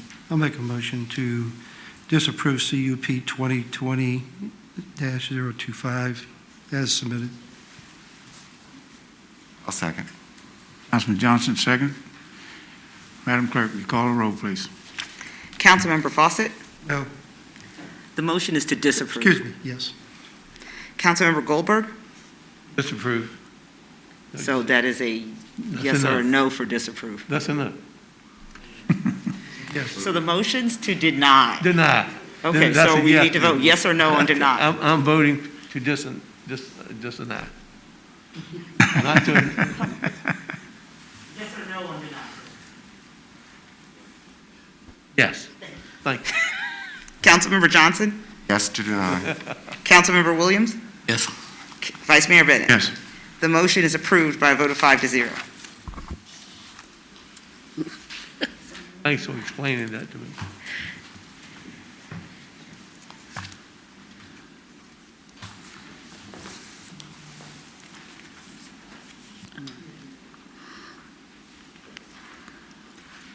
Next, we have an ordinance to amend and restate ordinance to grant a conditional use permit to establish a daycare child center on property located at 3575 Bridge Road, Suite 1 through 3, zoning map 12, partial 55 star, 1 ID star IE, account number 306000276, CUP 2020-022.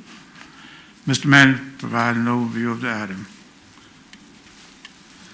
Vice Mayor, members of council, at your January 20th meeting, a public hearing was held to issue a conditional use permit to establish a child care center located within the shopping center at Bridge Road and Shoulders Hill Road. The adopted ordinance on January 20th included an incorrect ownership within it and also an incorrect address for Bridge Road and should have had the correct Shoulders Hill Road address. Adoption of the ordinance before you corrects the issue for the facility that you approved on January 20th. And that was the ordinance just handed to you with the corrections on it. I think they were highlighted on that, what you received there, I believe. Ordinance has been presented. Council, what you... I'm sorry, Vice Mayor, what should be read is what is on the caption of the ordinance that you have before you, not what's on the agenda. The city manager has stated why the correction was read, but what was on the agenda is incorrect. So when you read it from the agenda, it's not what you all are actually listening to. The correction for the address needs to be addressed openly. So I would recommend that you restate what you all are voting on with the caption in which is before you on the new If ordinance. I may, Vice Mayor, is an ordinance, an amended and restated ordinance to grant a conditional use permit to establish a daycare, child care center on property located at 5645 Shoulders Hill Road, zoning map 12, parcel 55 star 1D star 1E, account number 306000276, and it's CUP 2020-022. Councilman Fawcett. This is just a correction ordinance only. We've already voted on this in a previous meeting, so I'd like to go ahead and just call for an approval of the ordinance as it was resubmitted this evening. Councilman Williams, second motion. Madam Clerk, will you please call the roll. Councilmember Fawcett? Yes. Councilmember Goldberg? Yes. Councilmember Johnson? Yes. Councilmember Williams? Yes. Vice Mayor Bennett? Yes. The motion is approved by a vote of 5-0. Next, we have an ordinance to amend Chapter 86, Article XI, Section 86-604 of the Code of the City of Suffolk concerning disintegrating public street approval for golf carts used within the Summer Creek Estate community. Mr. Manager, please. Vice provide- Mayor, members of council, at this time I'd like to call L.J. Hanson, Director of Public Works, to the podium to provide the staff report. Thank you. Good evening again. This evening I'm here to talk to you about permitting golf cart use in the Summer Creek Estates area. This is the subdivision formerly known as Sierra Estates. On November 20th of last year, the Department of Public Works received an application for golf cart operation. As part of that application, they are required to submit a document citing community support. They did submit a petition signed by 43 of the 55 total property owners in the area. So that constitute about 78% of the neighborhood. At that point, city staff did a review of the roads in the, I keep wanting to call it Sierra Estates, the Summer Creek Estates community, specifically Michael Drive, Anthony Place, and Don Lane. This is the outline of the community. It's located on Kings Highway. Obviously, this is on the Chuckatuck side of Nansemond River, and this would be between Crittenden Road and Nansemond River. For your illustrative purposes, you can see the yellow signs that are located here and here. If adopted, that's where the signs would be placed. Golf cart use would not be permitted on Kings Highway, but only on the internal roads which were just identified. The character of the community, wide open residential roads, very large lots, very low traffic counts. We have a little bit of traffic data summary. Anthony Place was a kind of symbolic of what the average traffic counts in there look like. 141 vehicles over a 24-hour period, very low traffic. 85th percentile speed, very low speed, 0.7 miles per hour. So this is really the type of community that would be well served by a golf cart community. Traffic engineering did a thorough review looking at all the streets, the traffic data. We submitted that information to the chief of police, who reviewed our information, and onto the city manager's office. We did not find any reason not to permit golf cart use in this community, and at this time, the recommendation is for city council to authorize the ordinance.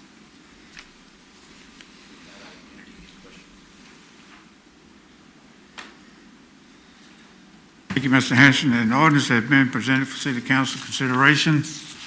A motion is in order. Councilman Fawcett. I move to approve the ordinance as submitted. Councilman Goldberg. I have a question, Vice Mayor, if you don't mind. Are these vehicles, the golf carts, they have lights, they're licensed, and is there a restriction on who drives them, the age of driving these carts? There is restrictions on who drives them. I would have to refer to the police department on what the actual vehicle restrictions are, but I don't believe, they do not have all appurtenances that would be on a motor vehicle, no. No lights, no light, no drive, no. Again, I'd have to refer that to the police department. Okay. I don't have that information at my disposal, I apologize. All right. Thank you. There's a second. Councilman Williams, second the motion. Madam Clerk, we call the roll, please. Councilmember Fawcett? Yes. Councilmember Goldberg? Yes. Councilmember Johnson? Yes. Councilmember Williams? Yes. Vice Mayor Bennett? Yes. The motion is approved by a vote of 5-0. Next, we'll go to staff reports. Yep. I got another resolution? 17. Okay, wait a minute, I had to skip the sheet. Okay, you're right. Resolution supporting Piscataway Place development of application to the Virginia Housing Development Authority for low-income housing tax credit program. Mr. Manuel, please provide an overview of the item. Yes, Vice Mayor and members of council, Kevin Hughes, interim deputy city manager, will address this issue. Thank you, Mr. Manager. Good evening, Vice Mayor, members of council.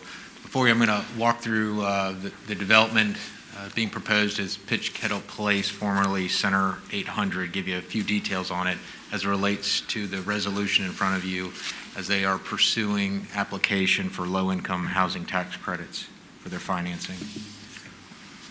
So just a few blocks from here to the west, this is 806 West Washington Street. Back in 2007, we had approved a site plan for what at the time was called Center 800. It was a multifamily development that had 137 units approved. They got essentially caught up in the Great Recession, and what you see there today is approximately 20-some units that are in place today, but as you're all aware, it is stalled out and has not moved forward. This is a concept being named Pitch Kettle Place. You are not approving this concept. This is not a site plan approval. This is not a zoning. This is, again, a resolution. So what I'm presenting to you is a high-end concept. We've met with the developers. We've provided them some comments and some things that we will need from a site plan perspective to receive approval, and they are working on that. We've seen some early exhibits, and it's heading in the right direction. But what's ahead of you and what you see right here is a 72-unit development that's being proposed on this site that would fill in those vacant spots that's been sitting like that since about 2007.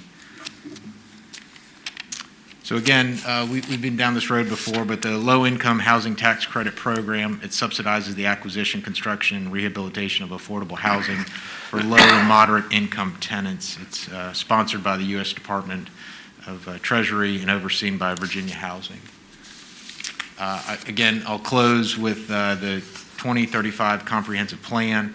There's 4 bullet points that talk about the encouragement of the city with these type of developments. And so this is something that we've adopted and try to put in the right locations. Joining me this evening is Shane Doran with Site Specialty and Dominion Commercial, overseeing this project, and he can answer any questions you may have specific to the project. Thank you very much.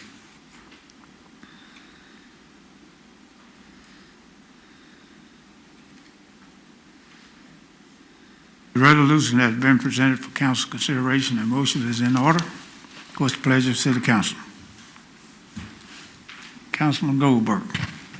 Thank you, Vice Mayor.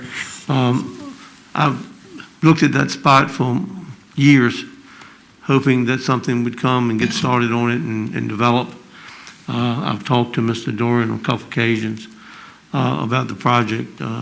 I'm in support, and I'd like to make a motion in support of the.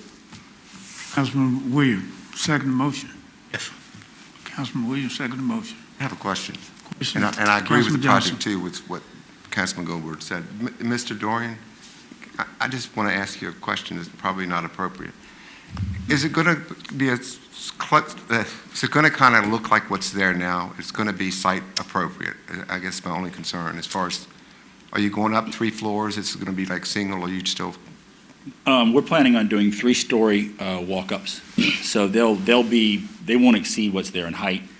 And we're going to try to match the architecture as much as we can, but it'll be in keeping with scale. You look at those buildings on the site plan, they're Right. about 12 units apiece, and they're the buildings are probably 35, 40 feet tall. It's pretty much an entrance to our city in some respects. My hope would be that it would be that effect, but I applaud you. I'm like Mr. Goldberg. We need that site to be done. Okay, thank you. Thank you. Madam Clerk, call the roll, please. Councilmember Fawcett? Yes. Councilmember Goldberg? Yes. Councilmember Johnson? Yes. Councilmember Williams? Yes. Vice Mayor Bennett? Yes. The motion is approved by a vote of 5-0. Now we have staff reports. No staff report. No staff reports this evening, sir. Next, we have a motion to schedule a public hearing to be held on March 3rd, 2021, to receive public comments on an ordinance to enter into a new lease agreement for box hanger Asterisk of 7 box hanger 9 and a ground lease for approximately 1.75 acres adjacent to box hanger number 9 at Suffolk Executive Airport. A motion is in order. Second. Been properly moved and second. Any discussion of the motion? Not, Madam Clerk, call the roll, please. Councilmember Fawcett? Yes. Councilmember Goldberg? Yes. Councilmember Johnson? Yes. Councilmember Williams? Yes. Vice Mayor Bennett? Yes. The motion is approved by a vote of 5-0. Next, we have a motion to schedule a work session Wednesday, March the 3rd, 2021 at 4 p.m. unless council. A motion is in order. So moved. Properly moved, Fawcett and Councilman Goldberg. Madam Clerk, please call the roll. Councilmember Fawcett?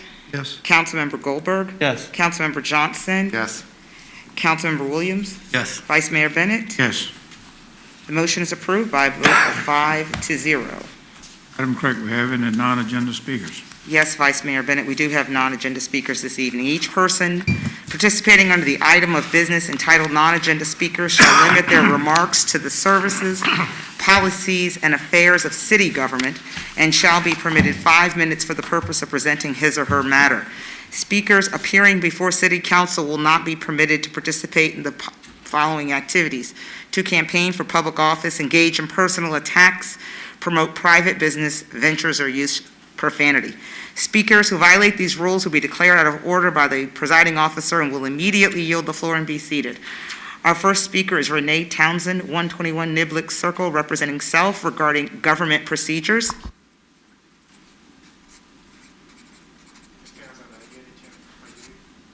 Council available? Council?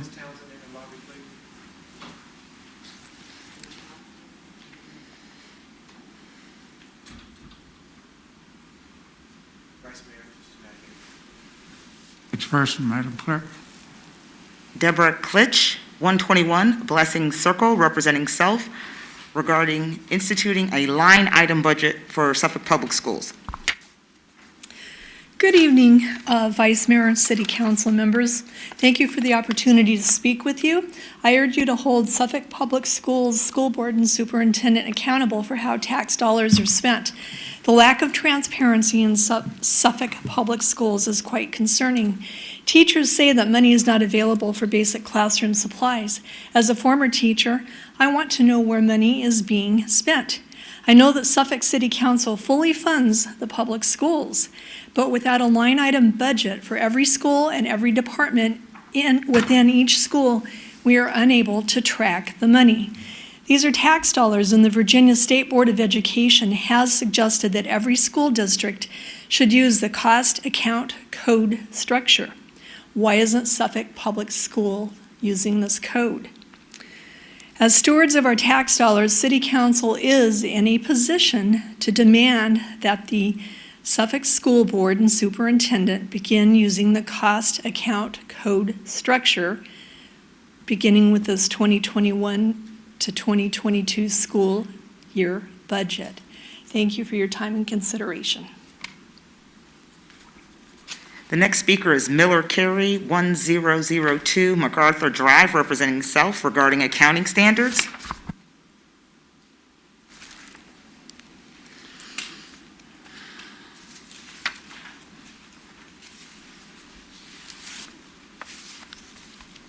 Suffolk City Council, my name is Miller Carey, and I live at 1002 MacArthur Drive, to which I'm happy to report I was able to gain access today, and so be a little more appropriately dressed for this forum than last time. I'm here to speak for a group that doesn't always get enough support, our public school teachers. But I'm not on a mission directed by the school board to do so. I'm not here because I got an email from my bosses at the school administration telling me to call my councilman and mayor and demand that you fully fund their budget requests. I'm here to urge you to stand up for teachers, for parents, for students, and interestingly, for this city council. Hear me out. I'm here to urge you to insist on transparent budget accounting practices that fully fund classrooms with line item cost account code as prescribed by state and professional authorities, individual school budgets that openly budget funds to teachers before they go out and spend out of pocket. That's not what happens. Without it, the Suffolk Public Schools will continue to do what they've done for years. They either don't tell teachers how much funding is available and allocate it up front, or outright deny that there is money in the budget, forcing teachers and parents to choose between coming out of pocket or letting children go without items that you have already funded. Teachers and parents come out of pocket to get kids what they need. The school system retains plenty of unspent funds to spend unwisely. Check their legal bills, or their choice to rename a school they just named 2 years before, for examples. And they perpetuate a narrative in the school culture that this governing body, that you, the city council, doesn't properly value education. Look no further than the quiet calls last month across the system to teachers to prepare for a much larger than before budget to pressure you up there to fully fund education, even as the school administration hides money from parents and teachers alike with accounting standards below those recommended by the Virginia Department of Education and the Virginia School Board Association. Below those put into effect by neighboring localities here in Hampton Roads.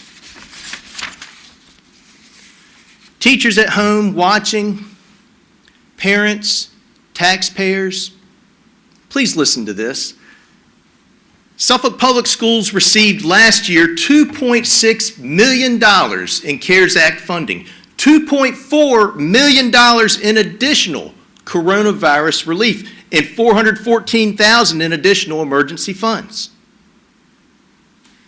How do you feel, City Council, when you see teachers and parents this week panicking that there aren't enough PPE and cleaning supplies and products for the return to the hybrid model? How do you feel when teachers are told it's not in the budget, that they have to come out of pocket for initiatives that you have already funded? This happens because you, the Suffolk City Council, continue to approve budget requests for budgets that don't meet standards of accounting that would bring these funds into the light and put them into the hands of teachers when they need them most. This standard can easily be met before you approve any budget requests this year. Data entry and cost coding can be figured out by an administration that has funded so many workers during the pandemic, even while schools remain closed, and so many children not afforded instruction. By an administration who just had a $3.3 million surplus generously reappropriated to them by you. I applaud your generosity. But please, do it responsibly from now on, and don't just fully fund the school board. Fully fund classrooms by demanding a line item, cost account code, individual school budget that openly budgets funds to teachers before they go out and spend out of pocket. Demand Suffolk Public Schools get in line, show the money, and fully fund classrooms, as you have been fully funding the system for years. Thank you very much. Final speaker this evening is Karen Hurd, 1024 Centerbrook Lane, representing self regarding line item budget for Suffolk Public Schools.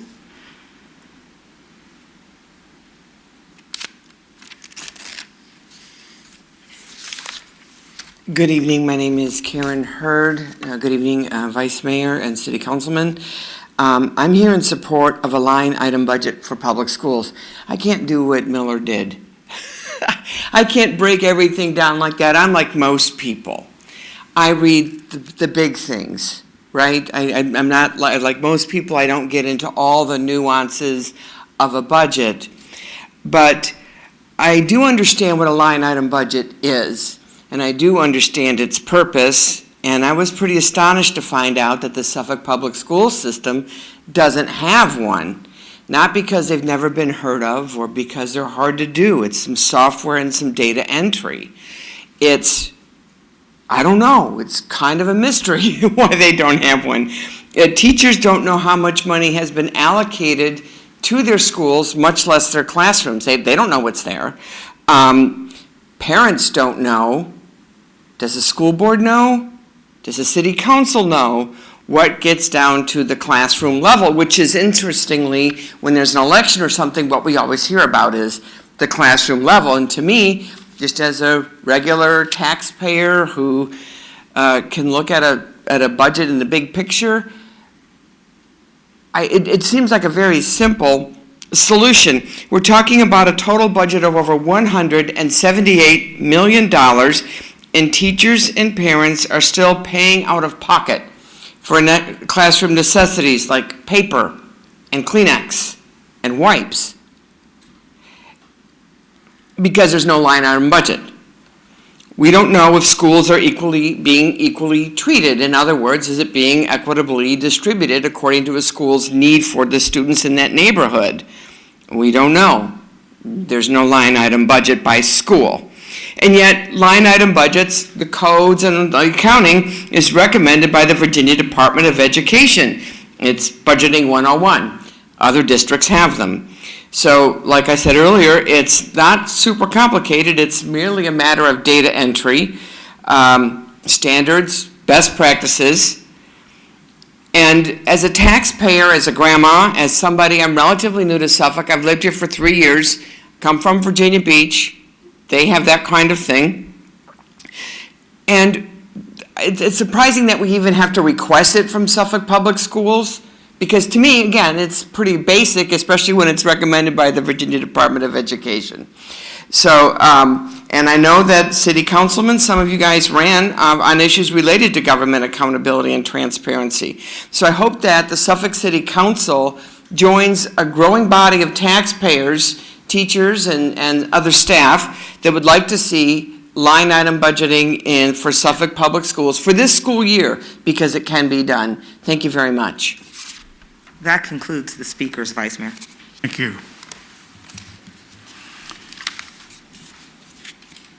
Madam Clerk, are there any additions to tonight's agenda? Yes, there is one addition for this evening's agenda, a recommendation, nomination for appointment to the Fine Arts Commission, Susan Lawrence. Motion is in order. What's the pleasure of council? Second. Probably moved in second. Madam Clerk, will you please call the roll? Councilmember Fawcett? Yes. Councilmember Goldberg? Yes. Councilmember Johnson? Yes. Councilmember Williams? Yes. Vice Mayor Bennett? Yes. The motion is approved by a vote of 5-0. This time we'll have announcements from media relation. Mr. Tim. Tim. We didn't forget him. Good evening, Vice Mayor, City Council, City Manager. As noted earlier, the City of Suffolk COVID-19 call center opened last week to assist the Western Tidewater Health District with inquiries from the public. The call center is available Monday through Friday from 8:30 a.m. to 5 p.m. Of course, the number again, 514-4570. Call takers can assist residents with help in filling out that Virginia Department of Health statewide pre-registration online form. And as noted as well, we also have a link at the top, link to that form, I should say, at the top of the city's website for easy access, in addition to having that link and more information on the city's COVID page, also on the city website. The Suffolk Economic Development Authority is receiving applications for the fourth round of its COVID-19 Small Business Assistance Grant Program. For the current round, applications are open to small businesses established in Suffolk, both brick and mortar as well as home-based businesses. The business must have been open for business by November 1st of 2020. Additional information, qualifications, and the application can be found on the Yes Suffolk website. Approximately $500,000 is available for grants, which will provide working capital grants of up to $5,000 per selected business. Applications close on Thursday, March 11th at midnight. Suffolk Fire Marshal's Office would like to remind citizens that the Virginia Department of Forestry 4 p.m. burn law went into effect on February 15th. It'll run through April 30th. Open burning with a permit is allowed from 4 p.m. to midnight only. The law also applies to recreational fires and is an effective tool in the prevention of forest fires. Debris burning continues to be the leading cause of forest fires in Virginia. This law prohibits burning before 4 o'clock p.m. Winds usually calm down and relative humidity levels are on the increase after 4 p.m., both of which reduce the potential for a debris fire or any other open-air fire to escape your control. In addition to the criminal violations as a result of not adhering to this law, those who allow a fire to escape are liable for the cost of suppressing the fire as well as any damage caused to others' property. The Suffolk Mystery Authors Festival will make a virtual return on Saturday, March the 6th. Appealing to avid readers and aspiring writers alike, the popular annual event will feature 40 best-selling authors of mystery, suspense, thriller, horror, historical, romance, and women's fiction. The festival will take place online from 9 a.m. to 7 p.m. and will feature pre-recorded interviews with select authors and access to all live moderated panel discussions. Attendance at the festival is free, doesn't cost you anything, but registration is required. Residents can visit the SMAF website for details about how to register for the event or contact the Suffolk Visitor Center. And with that, we leave you with the ways, again, we reach out to our residents and business owners. And again, note the number in the upper left-hand portion of your screen, 514-4000. If you need to get connected with city services, have questions, we have staff available to assist. With that, say good evening. Thank you. At this time, we will move to announcement and comment from City Council. Mr. Williams, start over there. Vice Mayor, thank you. First, I would like to congratulate East End Baptist Church and all the parties involved for a phenomenal job in getting the vaccination shots for over 1,000 individuals. That was a great accomplishment. I'd like to see more churches and more civic organizations involved moving forward. Also, I'd like to applaud our city staff for not increasing the water and sewage fees. I know our citizens are glad to hear that. There's no increase in those fees. I know that's welcoming news. Also, I'd like to congratulate Mr. Tyrone Riddick on being the newly elected president of the Nansemond Suffolk branch of the NAACP. Looking forward to Mr. Riddick and the organization moving forward. I'd like to say be safe, wear your mask, follow the appropriate guidelines, and one other thing, I spoke with the residents in the 200 block of Mineral Spring Road. They have some concerns about the crumbling asphalt due to the heavy trucks using that road. Mr. City Manager, I was wondering if you could get Public Works to take a look at that, please. Again, that's in the 200 block of Mineral Spring Road. With that, I'd like to say good night. Councilman Goldberg. Thank you, Vice Mayor. Mr. Vice Mayor, thank you for handling the meeting tonight. Appreciate the job you did tonight for us. Mr. City Manager, I'm a little concerned with the flooding as we've had in some of the neighborhoods. MacArthur Drive, again, is one of great interest to me that we can see what we can fix that. I went by there a couple of times, and I can understand some of the issues that have been given, and I'd like to have some information back on that and what's being taken care of there. With that, Vice Mayor, I say good night. Austin. Thank you, Vice Mayor. I'd like to also take this moment. I did get a chance to go to East End Baptist last Wednesday during the vaccines. Spent a little time in there. I talked to Dr. Face, and he and his staff and all the volunteers and everybody from Bayside and all the medical personnel that were there did a phenomenal job. They only originally were looking to do 1,000.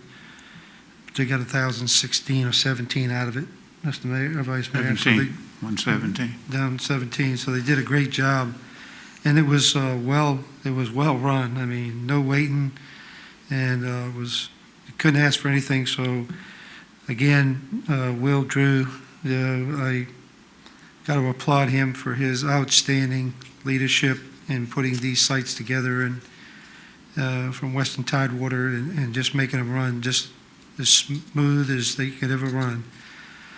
Another thanks to our fire department staff here in the city, particularly our Suffolk firefighters and all, for going ahead and putting that call center together. It may not seem like a lot, but just for somebody to reach out and be able to talk to somebody on the telephone is a great deal. With the Franklin, Isle of Wight, Southampton folks in support of that also, and Diana Klink and her staff for public relations and keeping the information rolling publicly on our website, as well as sending alerts out at different times. It's keeping us informed as much as possible. Mr. Butt, our new assessor, is in the audience tonight.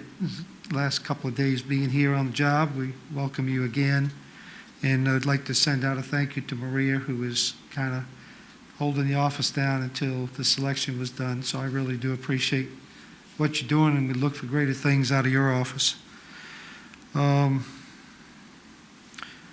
want to really thank everybody, and particularly the city manager, for keeping those water and sewer rates down. I never would think for a minute that from the time we started with COVID back in, the early budget of April last year, and then we rolled all the way, here we are in February, and we've managed to hold that rate down because we've had some shifting in funding that we were able to do that has helped. And people, it's not a guarantee it's going to be there forever. It's just going to get us through the end of June probably, and then we'll see where we're going. But for a whole year of that and no refuge fee, that's pretty good, I think. I think you can take your hat off to that. Tonight we approved our CIP, very robust CIP. It's going to bring a lot of good things to the city that we're trying to clean up, get done, projects that we've had back a few years that are going to get cleaned up. And Vice Mayor, thanks for holding down the seat tonight. And for the mayor and the folks that are not here tonight on council, hope to see you in the next meeting, and hope things are going well in the situation. And if I can help you in any way, feel free to call me. With that, I thank everybody for the meeting tonight. We'll see you on the next one.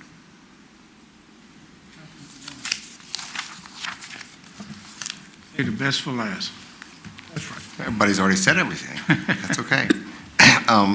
Al, you know, I've got to say, look what we can do with the water and sewer rates. And I know it wasn't easy to do what we did, but we've got big things to do in the future. I'd also like to applaud our city manager and his staff for a fiscally sound CIP. I think under all the circumstances, everything going forward, it's a pretty darn good job. We've got a really excellent CIP that's going to let us finish a lot of projects. I'm convinced that with the $250,000 we put in there for the internet expansion and all the other funds we're coming up with, and the fact that the world knows we got to fix this thing, I think we're going to have an amazing year, and I'm looking forward to it. I'd like to thank everyone who's kind of taken the mystery out of the COVID shots. I think we're doing a good job, and I think once the vaccine comes available, we'll even do a better job.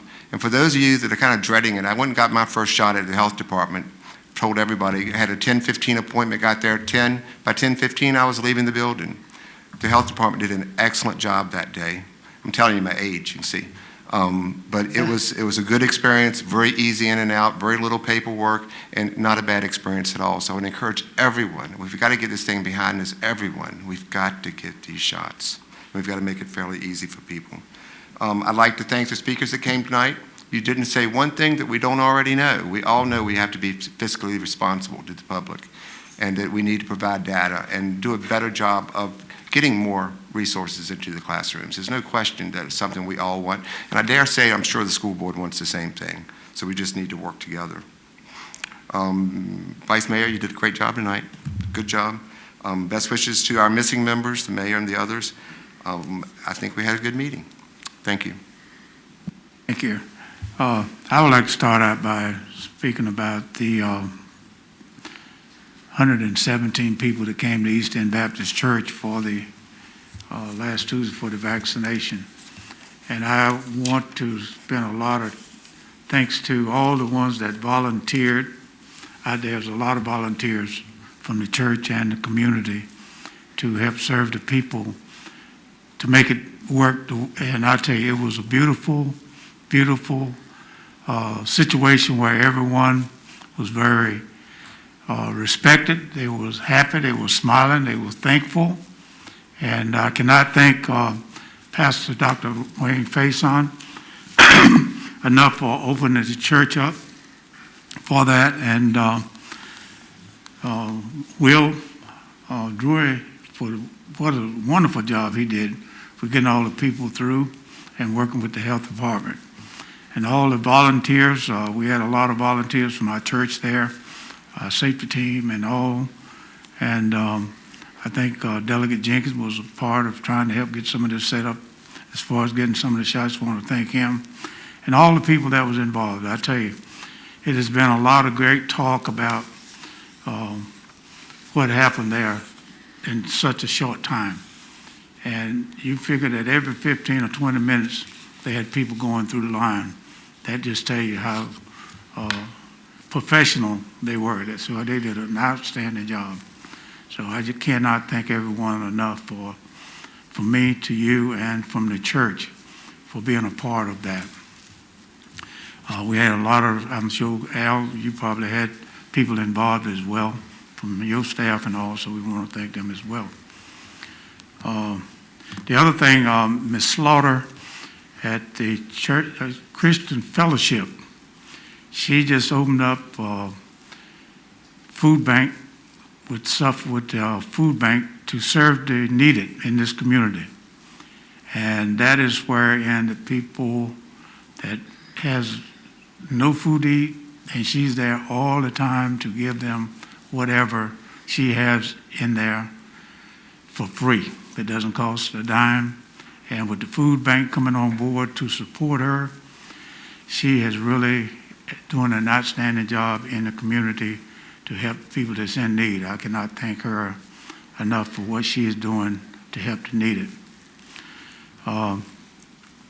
Also, I'd like to say that Ms. Skinner, Mr. Butts, please tell her that we do appreciate her taking that office and keeping it going and give us a lot of information that we was not getting before, and she did an outstanding job while she was interim, and we cannot thank her enough for what she did and the reports and responsibility that she took on to make sure that the office ran good. I can't speak for other council members.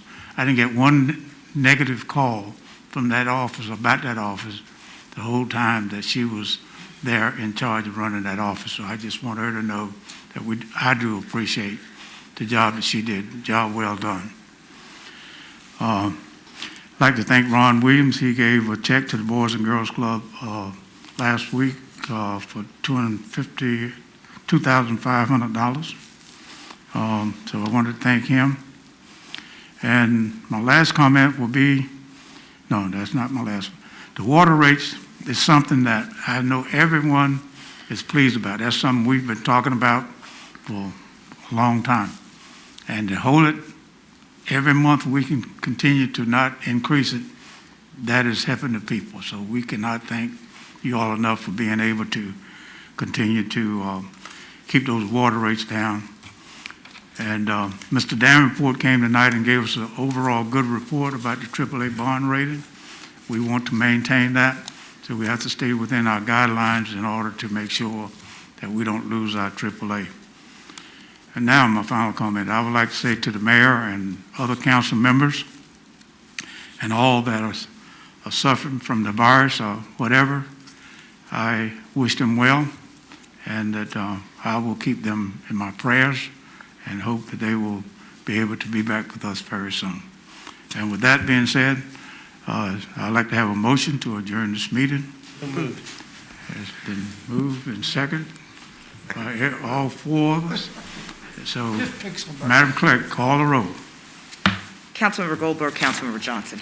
Councilmember Fawcett? Yes. Councilmember Goldberg? Yes. Councilmember Johnson? Yes. Councilmember Williams? Yes. Vice Mayor Bennett? Yes. The motion is approved by a vote of 5-0.